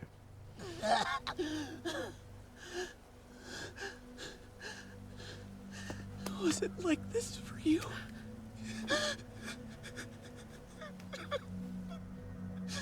Sorry. It's okay. I'm sorry. I don't like this scene. I might and I'll have tell you blinked and why missed it. for me. There wasn't really a flashback in that. I'll tell you how I read it. Yeah, because that's the other way that the way that I think you're reading it is the other way that this can be interpreted, which is the sadder way. Yeah, and it really fucks me up. It really fucks me up. So this is right after they got saved, and he just got molested by the dude. Yeah. And we know that Mikasa was in episode 6 or whenever we found out that she got taken and her parents were killed and those people took her in and then Eren comes in and saves her. Yeah. They were talking about how they were going to sell her for like prostitution and stuff because she was exotic and all the shit, right? And they were pawned at her. And like Armin knows this story. He knows this stuff. And it kind of played in to this latest season of The Pit for me. Ah, okay. Because there are a lot of people that get molested and then they feel bad and they feel sorry because there's just all that pressure. Like he just says that and then he is apologizing for feeling his feelings about it. And he's just like, I'm sorry. But like he didn't do anything wrong. And that's usually what happens when people get molested. They fucking apologize when they did nothing wrong. It's not their fucking fault. He didn't do this shit. And I just feel so fucking bad for Armin. It's horrible. It yeah, me. like it's terrible. And the fact that Mikasa and him share this terrible knowledge now. Like it is so real and so like, because like grounded in the worst parts of humanity. It just kept taking me back to. I know we didn't really talk about The Pit a lot, but in season 2 of The Pit, there is a girl who was molested. Not even pretty molested, sure it's implied. Full on assaulted. Yeah. And she feels so much shame about getting the examination and collecting the evidence and doing all that shit. And that shit always fucked me up because you can definitely tell that Dana went through that shit already. And that's why she's so about helping these girls. She knows the shame they feel about it, you know? And I just kept thinking back to that whole examination process, all from these sorries right here. Yeah. And it was just weighing on me a lot. And I was like, fuck, dude, like, this scene really serves almost no purpose to me except to be like reality check moment. Like, yeah, that's there's fully just shit. There's shit here, you know? Yeah, it sucks. It sucks. It's like it's rough. This is probably, I would say, the hardest scene that they've done so far, and I think it's really I would agree with that. important that they put it in. It's like brave of the people who wrote it to leave it in like this and to let that moment hang.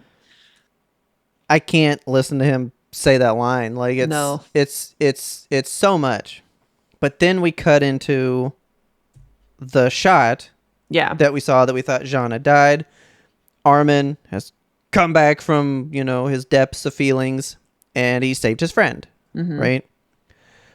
But you know what I got from his eyes there? I think he knows now. He's like, okay, there are evil people in this world. Like he can finally reconcile with it, and that's why these scenes are juxtaposed. That's what makes sense now. Okay, yeah, that's why they put them together like that. He's seen the evil, and now he's recognizing that sometimes you have to take action against it. Yeah, because I was like, why did they cut back to that? And that's what made me think like, okay, so is he busted up about the kill? Like, is he throwing up because he just took a life? No, he was molested, felt the weight of humanity, and then realized like not everyone in this world has good intentions at heart, and then was able to make the kill. Yes. Did you have any thoughts about this particular scene?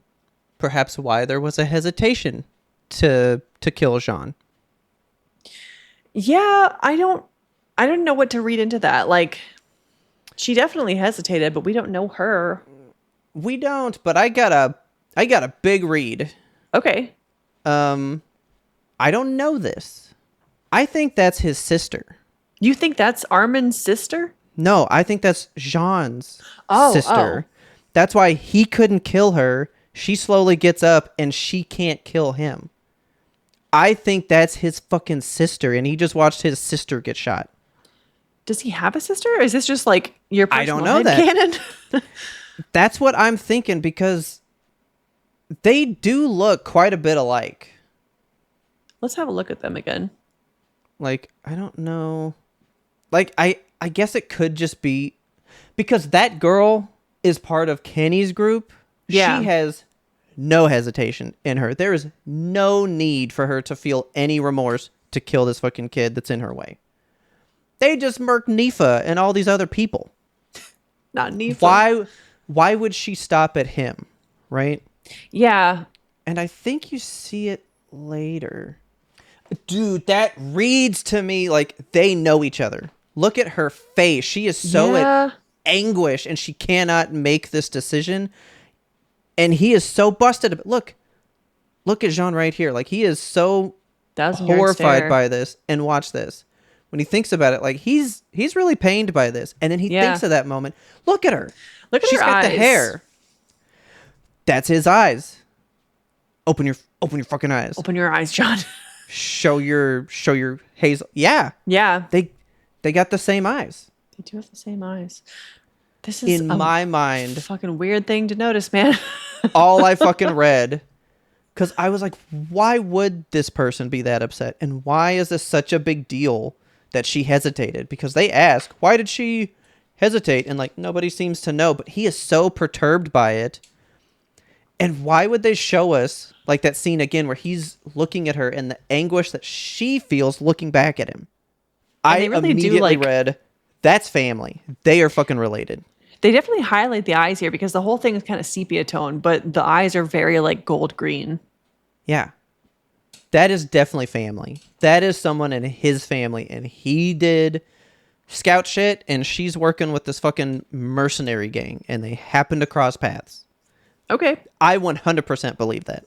I can buy it. The way that you're bringing evidence to the table, it makes sense to me.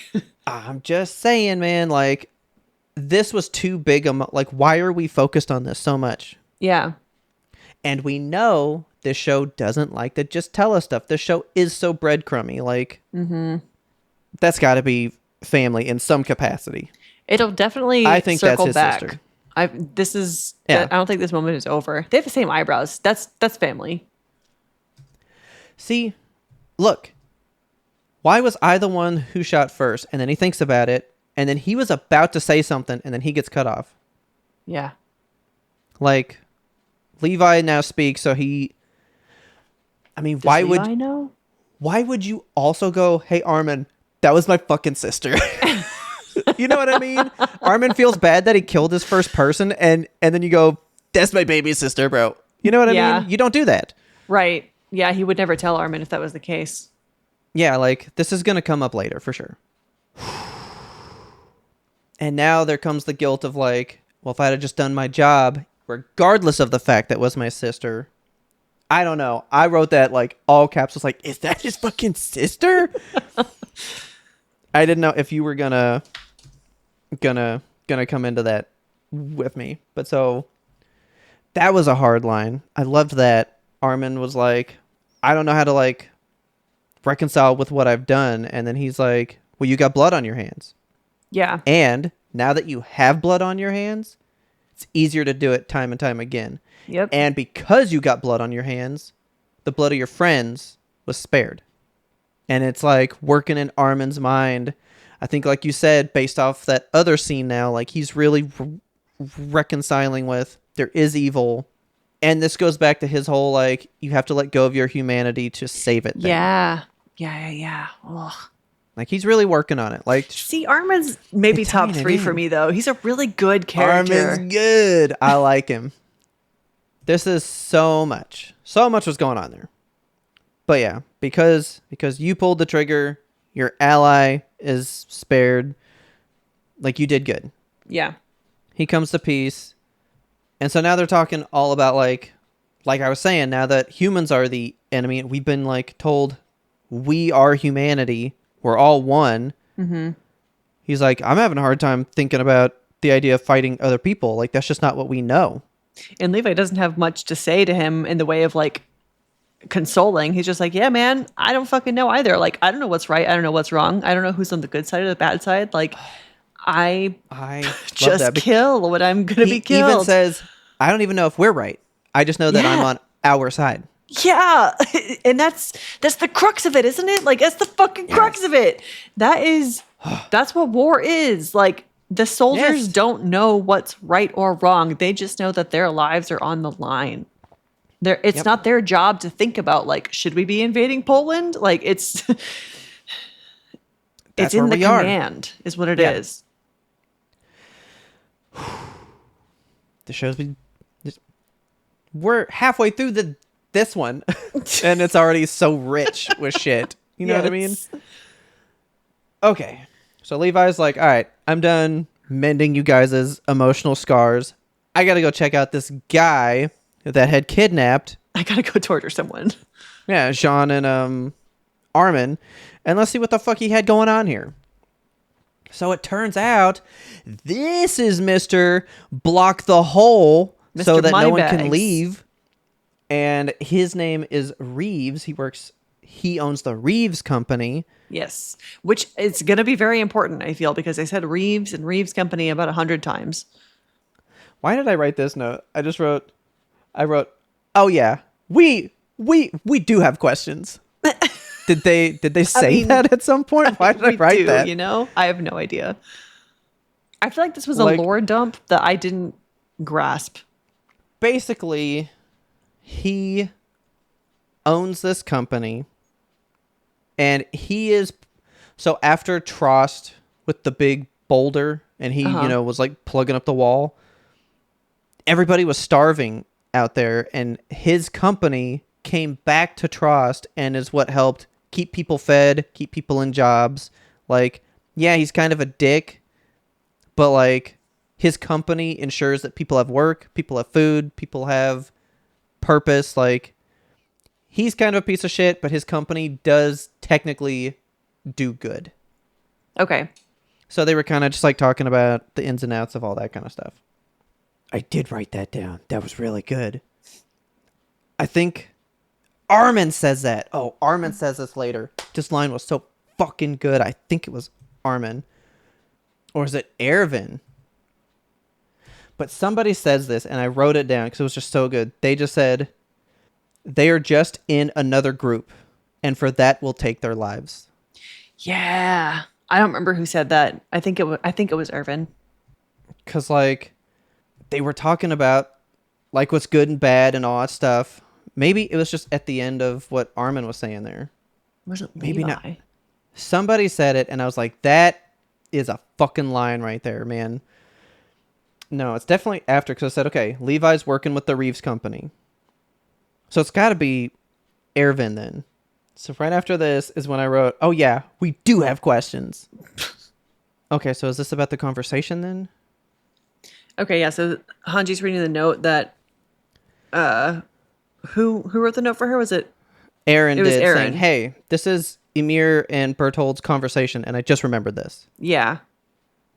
And then she immediately is just like, boom, now I know the whole thing. Yeah.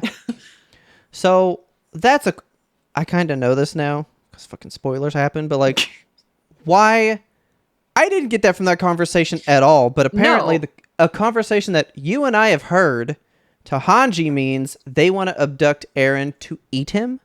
So remember though, last episode, I actually did say something about this because the way With that... the memories. Yeah. You said The way that that... with Emir, yeah. Yeah, when Berthold and Mira are talking, and he's like, so do you remember eating the person you did? And they mentioned something about like she wasn't able to turn back into a human until she ate that one guy. So do Titans just have one-way transformation unless they're a specific sect of Titan? Because like all the ones on the outside of the walls, whenever they die, they just die, I think, right? They don't regenerate or anything. They just like cease to be. The next show, I'm just going to go ahead and give you my notes. Okay. You ready? Yeah. I wrote, oh, so Kelsey was right. I said, okay, a Titan eating a Titan turns them back. Eating a Titan gives you their power. They do discuss that in the next one, and I wrote that shit down here. Okay. But you specifically asked last time, you said, did her eating that guy make her turn back? And I was like, Yeah. that doesn't make fucking sense. But know. yes, that's why. Because she ate someone that could turn into a Titan. So now she has the ability to go between Titan and not Titan like he could.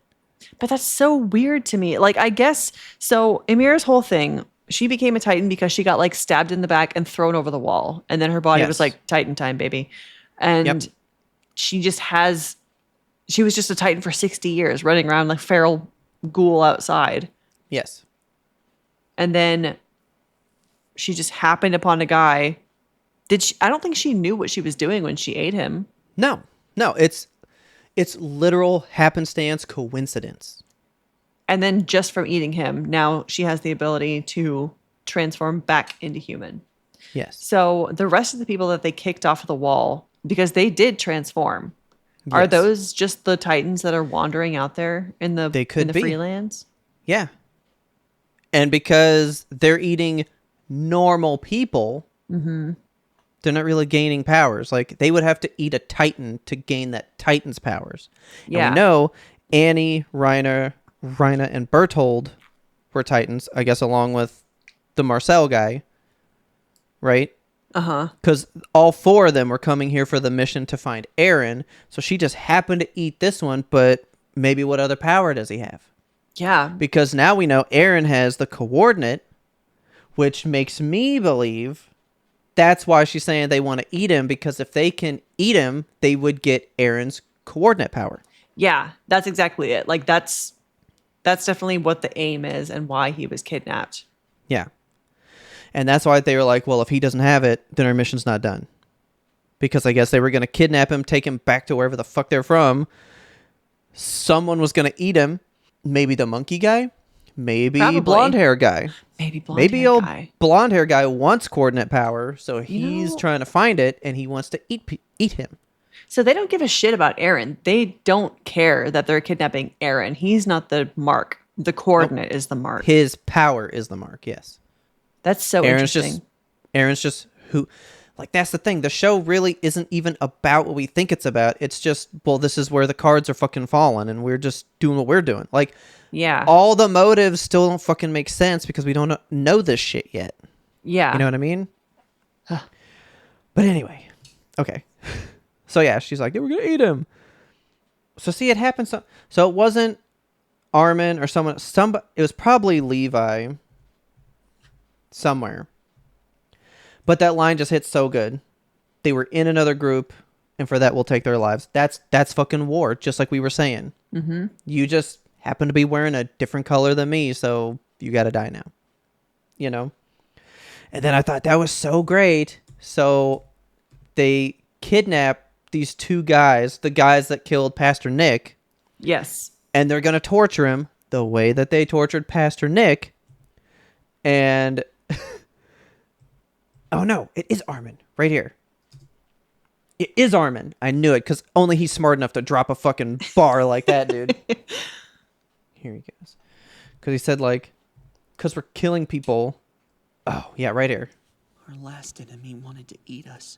We don't have an excuse like that for killing these people. It's just that their views are different. No, it's just that they're in another group. And for that, we'll take their lives. See, dude? Okay. It's easy to blame Titans because they are, like, monstrous to us. Yes. We had a very easy justification to want to fucking kill them. But it's hard to justify killing people like us. Mm-hmm. Bam! Fucking Armin. Armin, dude. Armin's the guy. Yeah, And he's Armin like, we can't even is call ourselves now, good anymore. He has broken bad. Like, he's done. Oh, yeah. I think we're going to see some really insane shit from Armin this season, to be honest.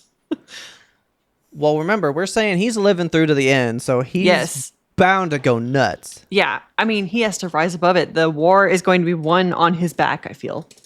Oh, yeah. So, okay. So now they're Now we get these fucking... quick little bites of lore. Okay. Oh, yeah. Okay, so he's talking about how, like, yeah, we kill people that know too much stuff all the time. Yeah. What's the first one here? Okay. The first one he says is the teacher who was too smart for his own good.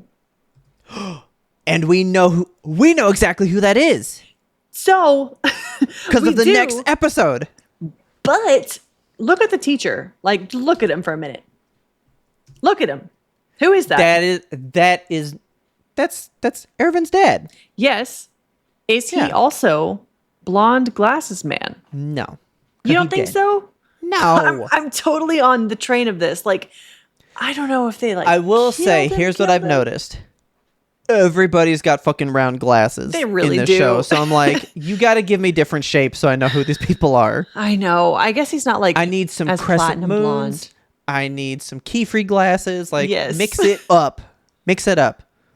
Okay. Okay. A stupid couple who tried to fly. Yes, and then they show this hot air balloon. We don't know them yet, but they're being shot down by, is it the MP? Yeah. MP fucking murked them because they were going to escape the walls and probably learn that there's a whole fucking world out there. We're gonna fly like little birds. Okay, so now, well, let's get the last ones. The third one, a whore who screwed the wrong man. And we see this firsthand in the next episode too. We sure see do. Two of these get explained to us. Who the fuck is that third one? We'll find out. Yeah, who's soon the enough, couple? I'm certain. Okay. So this is giving me, you know, my favorite Rush album, 2112. Mm-hmm. Talk about it all fucking day, man. Love it. Anthem, the book that it's based off of. Thick and Love it. The idea that there are people who control what you know just so that you can't experience the rest of the world out there. Yes. Like, these people just wanted to get in a hot air balloon and escape what they know. And these people killed them so that nobody could ever know what could be out there. It's like some shit from The Giver, man. Like, Yes, just like that too. Big ass ideas in this show, and I love it. I'm here for it. You should be thanking us for keeping you dumb. And that's how those people fucking think too. Like, that's the sad part, is this is what we're seeing in America right now. Like a crazy king who just needs to control the media to keep everybody placated. Like, if you don't believe any of the real stuff, if I flood the market with enough fake shit that you stop believing anything you see or hear, I control the narrative. Yeah. Do you remember when Red Note first came around and everybody was like meeting with all these other people and China was like, we're like the same. And everyone's like, we are like the same. Interesting, because that's not what we hear about you. Right. You know what I mean? Like, it's big stuff. This is what it's like. Everything we do is justified. Oh my God. But then I loved it, man. They were like, well, we'll torture him later. And then they take his buddy and they force him to read a script that he's already told them all the fucking info for a bed. Yes. And that guy gives up. He gives up on life and immediately just tells them everything they want to know. Yep. It was great. I was like that script to fake him out. Beautiful. Oh, the one thing that they said, like, back in the last episode that I forgot to bring up, it was when they were investigating that murder and all of his fingernails were gone. They were like, okay, that guy didn't talk, because if you are going to talk, you talk after one fingernail. Yeah, and he had none. Yeah. So Levi was like, didn't think that much of him, but he's kind of a badass. I like him. Me of old Clippy Pants from Monster with the fingernail clippers. Yeah. So then, okay. So Ervin's talking about stuff, but oh no. This guy. So they come back after faking him out. They literally walk in the door and he just goes, Rice is the true royal family. Just instantly drops that fucking line. That's it. We know now. So now we know that Krista, she's Historia, the true heir to the throne. is the true heir. And then, I want to know if you picked this up. So Kenny and his team come in and they kill the Reeves Company guy, the CEO, right? Which, gross. I hated that his pupils fucking blue, right? And then he's like, but they didn't tell us where Levi is. And he goes, oh, well, when I fuck shit up, he'll come out of his hole. Yeah. And then he says, did you pick this up? Levi Ackerman is not one to give up the chase. That's the first time we've ever heard his full name. Oh, shit. Is it? Yep, because I looked it up. I went, is this supposed to be when we learn that? Because Ismail already told us something. Okay. So I was like, oh, is this the moment where I'm supposed to go, wait a minute, what? Do we already know? And yes, this is. Do we already know Mikas is an Ackerman? I think so. Let me see. Because that was spoiled for us so early on. But, like, I just don't know if it's important. It must be. We learned that episode 4. Oh, shit. So, okay, so no, yeah, so we've this known is her last the name big reveal. The whole time, yes. Well, but it says the name becomes crucial in season 3, part 1, where it is realized right there. So yeah, her full name happens in season 1, episode 4 and 14. So we know her name fully. Okay, we know her name. Boom. So as soon as he fucking says that, we're all supposed to go, what the fuck? Like and I was just like, yes, my man, Levi. I know him. Yeah. So I did double check because I was like, what a weird line to like just say a full name. So I went, do we know his full name yet? And it says his full name is in this episode here. So this is the mic drop. Holy fuck. Okay. Him and Mikasa are related in some way. Let's get a good what that is. Gasp we don't know. For the fans here. What the fuck? Oh my God, they're related. So That's where that one ends. Then we find out that Historia, is the true heir, and she was taken along with Aaron in the whole wagon chase thing. Yes. And her daddy, Lord Rice, gives her a hug and it's like, "Oh, my little baby," while Aaron's just like tied up with a fucking he looks bridle dead. in his fucking mouth. He looks fully dead. I wrote in my notes, is Aaron fucking dead? It's like he just looks vacant. That's what those are called, right? The things that the horses bite on. The bit, I don't know.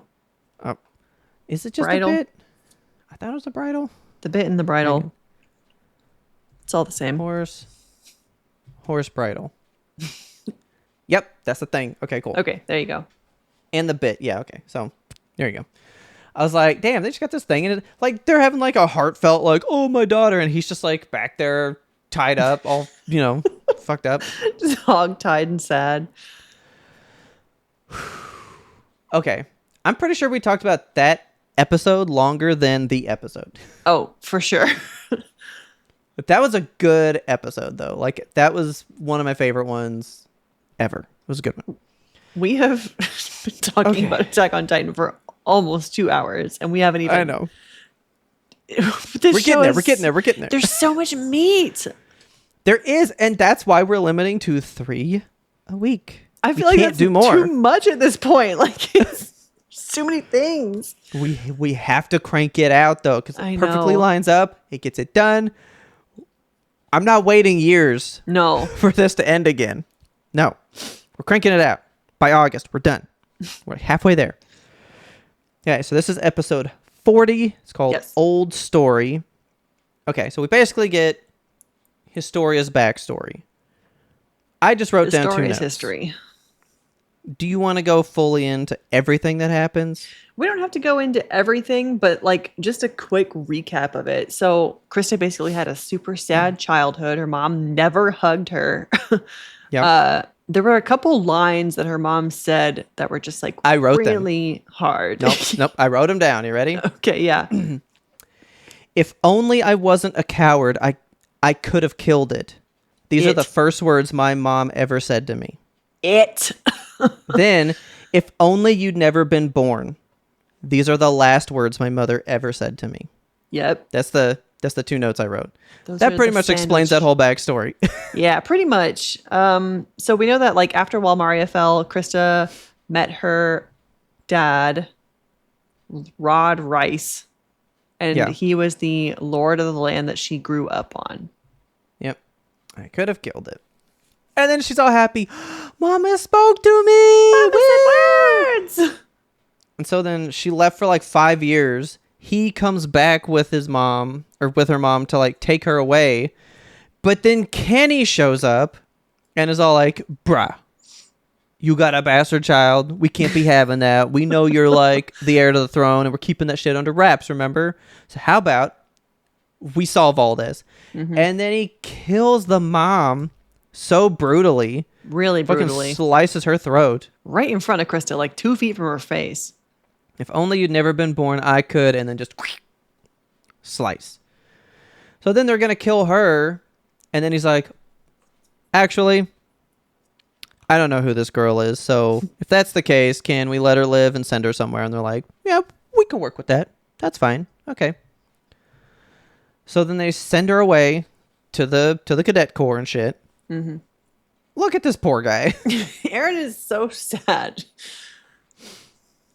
So, yeah, cut back to present day. Aaron laying on the ground. They're having their little moment. Now we go back to the cells. And Sonus, who's the guy that they've been pulling the fingernails off of, he gets put in the cell with Ralph, who is the guy that reportedly confessed all the shit to Hanji and Levi. And we find out, like, oh, no, he actually didn't confess. That was a script that they made him read at gunpoint. Mm-hmm. At Her knife point. Yeah. I love that they said that. At knife point. And then I love his line where he just goes, "Oh, it was me. I'm the one that betrayed the king's secret." Like, all that falls on him. Mm-hmm. And then, I didn't write this down. But this was pretty hard, though. She said, like, "I was going to fuck you up. I said that. Whoever killed Pastor Nick," and all that stuff. And then he drops this line about, like, You think like we're the bad ones, but these roles are just cycles. Like, Yep. I always thought I'd be on top, and now I've fallen, and you're on top. And one day, you will fall, and it will just continue time and time again, It's forever. exactly like Monster with the baby and Johann and all the little underlings. Like, Yeah. every time Johann gets tired of a plaything, he kills them and a new one takes their place. Yeah. So this just, humanity is just doomed to always hurt each other, kind of, is like what I got from this, And so now she does feel bad because she's like, fuck, he's right. I did kind of do what he did to Pastor Nick. She goes and starts flipping But I'm tables not and bad. shit. And then this line was great. He's like, Levi comes down. She goes, sorry, I made a mess. I saw a cockroach. And he goes, from the way you kicked that table, must have been a big roach. So they have like, little banter, blah, blah, blah. So then now they're going to go tell Aaron what they figured out about the conversation with Ymir and Berthold. Yes. And that's where we basically learn what I wrote down for you, which is that a Titan eating a Titan.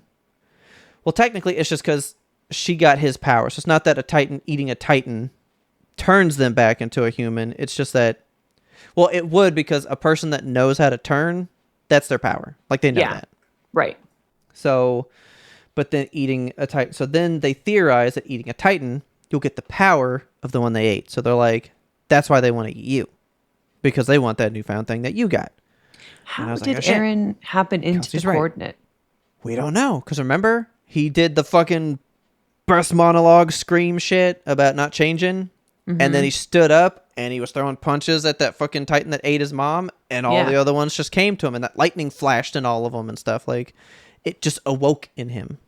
I guess. Like, I'm trying to think, like, did he just accidentally eat whoever had the coordinate and they didn't know about it until it was used? I don't know. Maybe it just awoke. Maybe it's like one of those fabled powers that like gets passed down from generation to generation of Titans. Well, because I got this. If that's the case, what about Santa Titan that ate Aaron when he first transformed? Is it that they have to be like fully digested? It's not as simple as get him in your belly, because he did eat Aaron. Yeah. But Aaron still has the coordinate. But that's if that means he had it all along. Or did it just awaken? Is it like the Avatar where it's destined you're going to get it? Yeah. Or is that power just like floating around because it got lost and now it just like attached? I don't know. I hope we'll find out. Yeah. So they basically figure that out. And the fact that they're like, okay, Reiner was trying to get a Titan to eat Aaron to obtain that power, and that's why he was chucking the Titans at him. Yeah, so that they would just like do this. Yeah, he was like, somebody go eat that kid, please. Make this work. So then they go back and meet with Erwin, and I got a little emotional. So they're talking about retaking Walmaria, all this stuff, and Erwin tells Pixis about his guess about what's going on, and then he's like, let me tell you why this is like a whole thing. So he tells him about his child. Well, hang on. So then we get our full monologue. Currently disclosed information. Intelligent Titans should... Boom, here we go. Here we go. Should an ordinary Titan consume an intelligent Titan with the ability to transform, it will gain the intelligent Titan's abilities and regain consciousness as a human. So that boom, that's why Ymir did it, because she ate an intelligent Titan. Okay, so it doesn't matter what that Titan's power was, as long as you eat an intelligent one, you get to transform back. Yeah, so all those ones out there, if any of them could eat Rhina, Berthold, Aaron, Annie, anyone, they would be able to turn back into a person. So Connie's mom could technically turn back if she could eat one of our main people here. Okay. It's crazy to me how much of like the first class of scouts just happened to be Titans. I guess they were there on a mission. So it's not by design. So he guesses that Krista is heir to the throne. That gets proven true because Hanji confirms that with all the torturing she's been doing. And he's like, aha, I knew it. I'm so fucking smart. And then he's like, let me tell you. Oh, no. So I guess he tells the story after then. Yes, he does. Okay. I loved that, though. He's like, okay, we're taking Erwin. He's going to be, arrested now.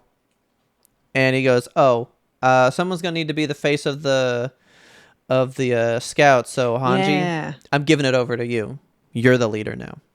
And I was like, fuck yeah, she is. 'Cause she's the best. Like, who else could take over? Levi is the best soldier. Yes. He's really not the brain trust, I mean, that's Hanji hands down. Yeah. He's a strategist. He is the strategist. Hanji is the pursuit of knowledge. Because what have we always said? He goes, I don't know if I'm right or wrong. I just don't regret what I do because I do what I'm told. Yes, that's not a leader who leads the scouts. Right. Because that's not him planning to, let's get Annie to chase us through the fucking forest, to hit her with all these fucking barbs. Let's also do this plan and this. Like, Erwin's thinking 15 steps ahead all the time. Right. Okay, and then we also get the little expose here how Erwin's dad was the teacher. And boom, that's the guy that the king killed. And then we also get the thing, they're going to arrest, this is when they say they're going to arrest all the scouts. So they want to arrest all the scouts for the death of the head of the Reeves Company. Well, so they were saying, see, you're trying to monopolize Aaron's power for yourself, so you are violating the humanity charter, which means you're acting selfishly and not for the people. So therefore, you have to be arrested. You are not acting in humanity's best interest. You're acting in your best interest. Motherfucker, go to that room with those 6 people. They are acting in their own fucking interest. Yeah. Talk about the billionaire class. But so the Reeves Company guy was murdered, right? And then Erwin promises to avenge him here. He talks to the mom and daughter, and he's like, I'm gonna avenge this guy, don't you worry. Yeah, because they basically blame him and they're like, you're gonna say that he was a bad man or something, right? And he was like, no, he literally saved Trost by providing them with jobs and food. He came back when nobody else would. Nobody was gonna come save that city, and he did. So I'm going to avenge him if it fucking takes everything from me. And now they all like him, and that's whatever. But so, yeah. Okay, so good. This is where he's talking about his papa. I want you to notice. Oh, let me see if we can get in closer. There are people immigrating from the sea to the walls. Yeah, where we are. This is new. This is new knowledge for us. We thought that life, we know that there's people that live outside the walls, but we didn't know there's people that come into the walls from outside the walls. Season 1's first line, what did I write down? Armin always told me that beyond the walls was the sea, but what's beyond the sea? We were already teasing this idea the very beginning, first line. Yeah. So he's telling about how his dad was a teacher. He's teaching history, and that everyone outside the walls, everything about them is lost. Yeah, so we don't teach stuff that happened outside the walls. Basically, the king is spinning his own narrative and doing a collective alteration of everyone's memory in the 107 years before the walls were built. Yeah, and he asks, this doesn't make sense. What's the response? So he gives him a fake response, oh, don't worry about it, blah blah blah, in class. But then when he gets home, he goes, oh, there's so much knowledge, and he starts dropping knowledge on him. Oh, you didn't watch the new Running Man movie. Not yet. That's basically what happens in that movie. Michael Cera's dad knew that they were manipulating the media to keep people ignorant to what was really going on, so he was spreading info magazines or whatever, and they killed him for spreading the truth. And so that's why Michael Cera's character is all about trying to spread the truth and do all this stuff because he's like, they killed my dad for doing it. And it was like a very similar vibe to this. Oh yeah, they're government provided history books that they get in the school. Okay, so he told me a theory. Oh, but they don't really say what it is. But he's like, oh yeah, so my dad told me his theory about why we don't teach history except for what they give us. And then I told other kids in my class, and then dad died. Yeah. So he's like, oh yeah, I fucking knew. But 107 years ago, when humanity withdrew into the walls, the king altered their collective memory to make them easier to rule. Yep. Yeah. Just like you were talking before. That was my father's theory. And so I even wrote, it's just to protect their own lands. Like, because I think all the people that were in the billionaire room, they were talking about how they own different areas outside the walls, like the farmland and all that stuff. Yeah. So all of this is just to protect their wealth, their greed, and all shit. Yeah, that's exactly it. And like this is what I was saying back in the early days when we were doing this, and I was like, the king is being puppeted because there's people trying to control these people, and that's why they're in the walls. It's definitely about control. They're controlling the amount of food that they get, they're controlling the amount of history they know, and they're controlling what history they know. Like, do you know the real one, or do you know the fake story that we spun that makes it okay that we're all cooped up in these walls?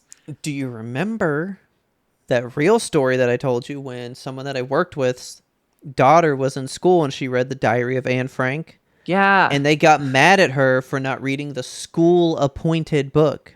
She read one from the library, and they said, well, how do you know about this scene? And she goes, because I read the book, but it wasn't the abridged school version. Like, that's happening now. I hate that so much. That's why you got to know your stuff, people. You got to learn your stuff. Get your books. Go to the library. Have a library card. That's pretty much it. Now they're just planning to, like, get out of here. Yeah. So the last thing we see is, like, the scout regiment's being approached in the woods by some creepy people. The MPs. I'm imagining it's MPs that have finally caught up to them. Yeah, it's definitely like Kenny's regiment. And that's 3 more. That's three more. That's the first 3 of season 3. 38, 39, and 40. This one will have series overview 22 episodes. So I think this one is we're gonna do like a 3-3. So we're gonna do all 3s for like this first half because it's technically halves. I'm not gonna count it as halves. Yeah. We're just gonna say it's the full thing. I think our last one is 4 though. Okay. Yeah, because it's gonna be 3, 3, 3. Yeah, and then 4 because like the last half is 10. So we gotta do 3, 3, 4. That's gonna be so we're gonna have a beefy finale. A beefy finale, and then we'll just take it from there. Like, I've got the schedule, man. We'll figure it out. We need to make sure we are on track for how to do the ending if we're doing the special movies or if we're going to watch the episode versions. We need to figure out the right way. Yeah, we need to pull the Discord because obviously Robert and I don't know what we're doing here. It's our first watch. But if you have watched the show before and you know the differences between the movies versus the episodes and you have opinions, we would love to hear which one you would like us to watch. Because at the end of the day, this is for you. This says, after the broadcast of the second special, an individual TV episode-sized version of both parts was distributed to multiple. So it was the movies, and then they later broke it out into episode versions. So I'm inclined to watch the movies then. If that's how the Lord intended it. Because think about the Berserk movies that we watched. Mm-hmm. Those were 3 movies. Yeah. They did cut those into a 13-episode anime. It's still those movies, but they have turned them into episodes. Okay. I like the anime version better than the movies. I like how it flows better. Plus, they added new things into it, so it is a little better.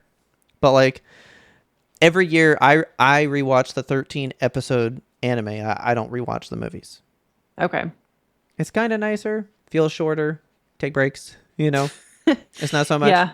I mean, tell us your thoughts, folks, because Yeah, we'll probably put a poll as we get closer. yeah, because we're still quite far away. Yeah, we're not gonna do that now. We got time. I'm spent, man. Yeah. This was a lot.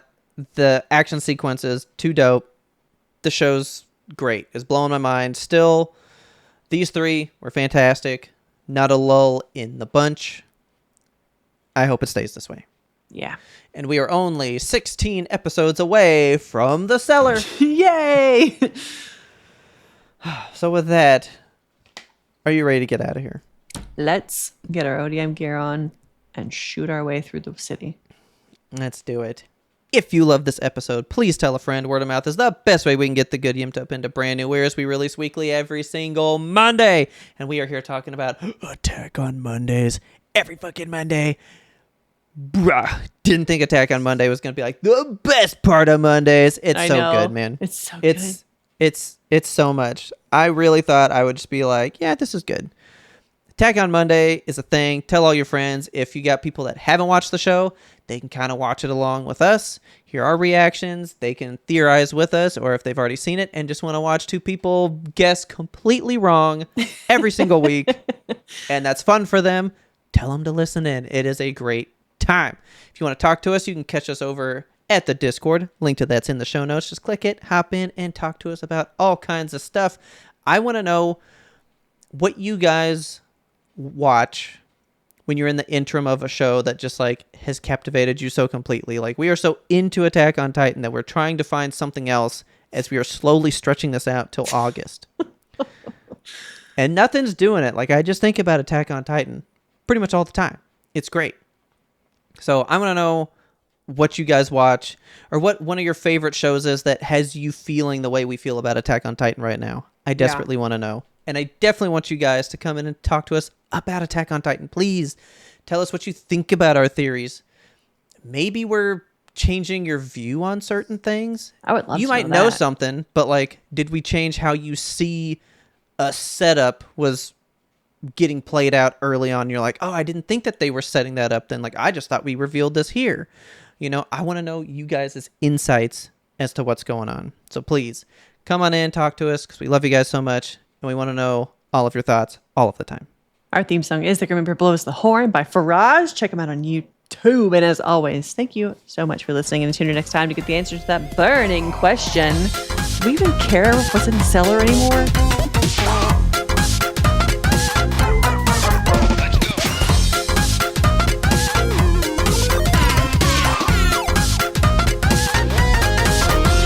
But we had one more important sound we wanted you to hear.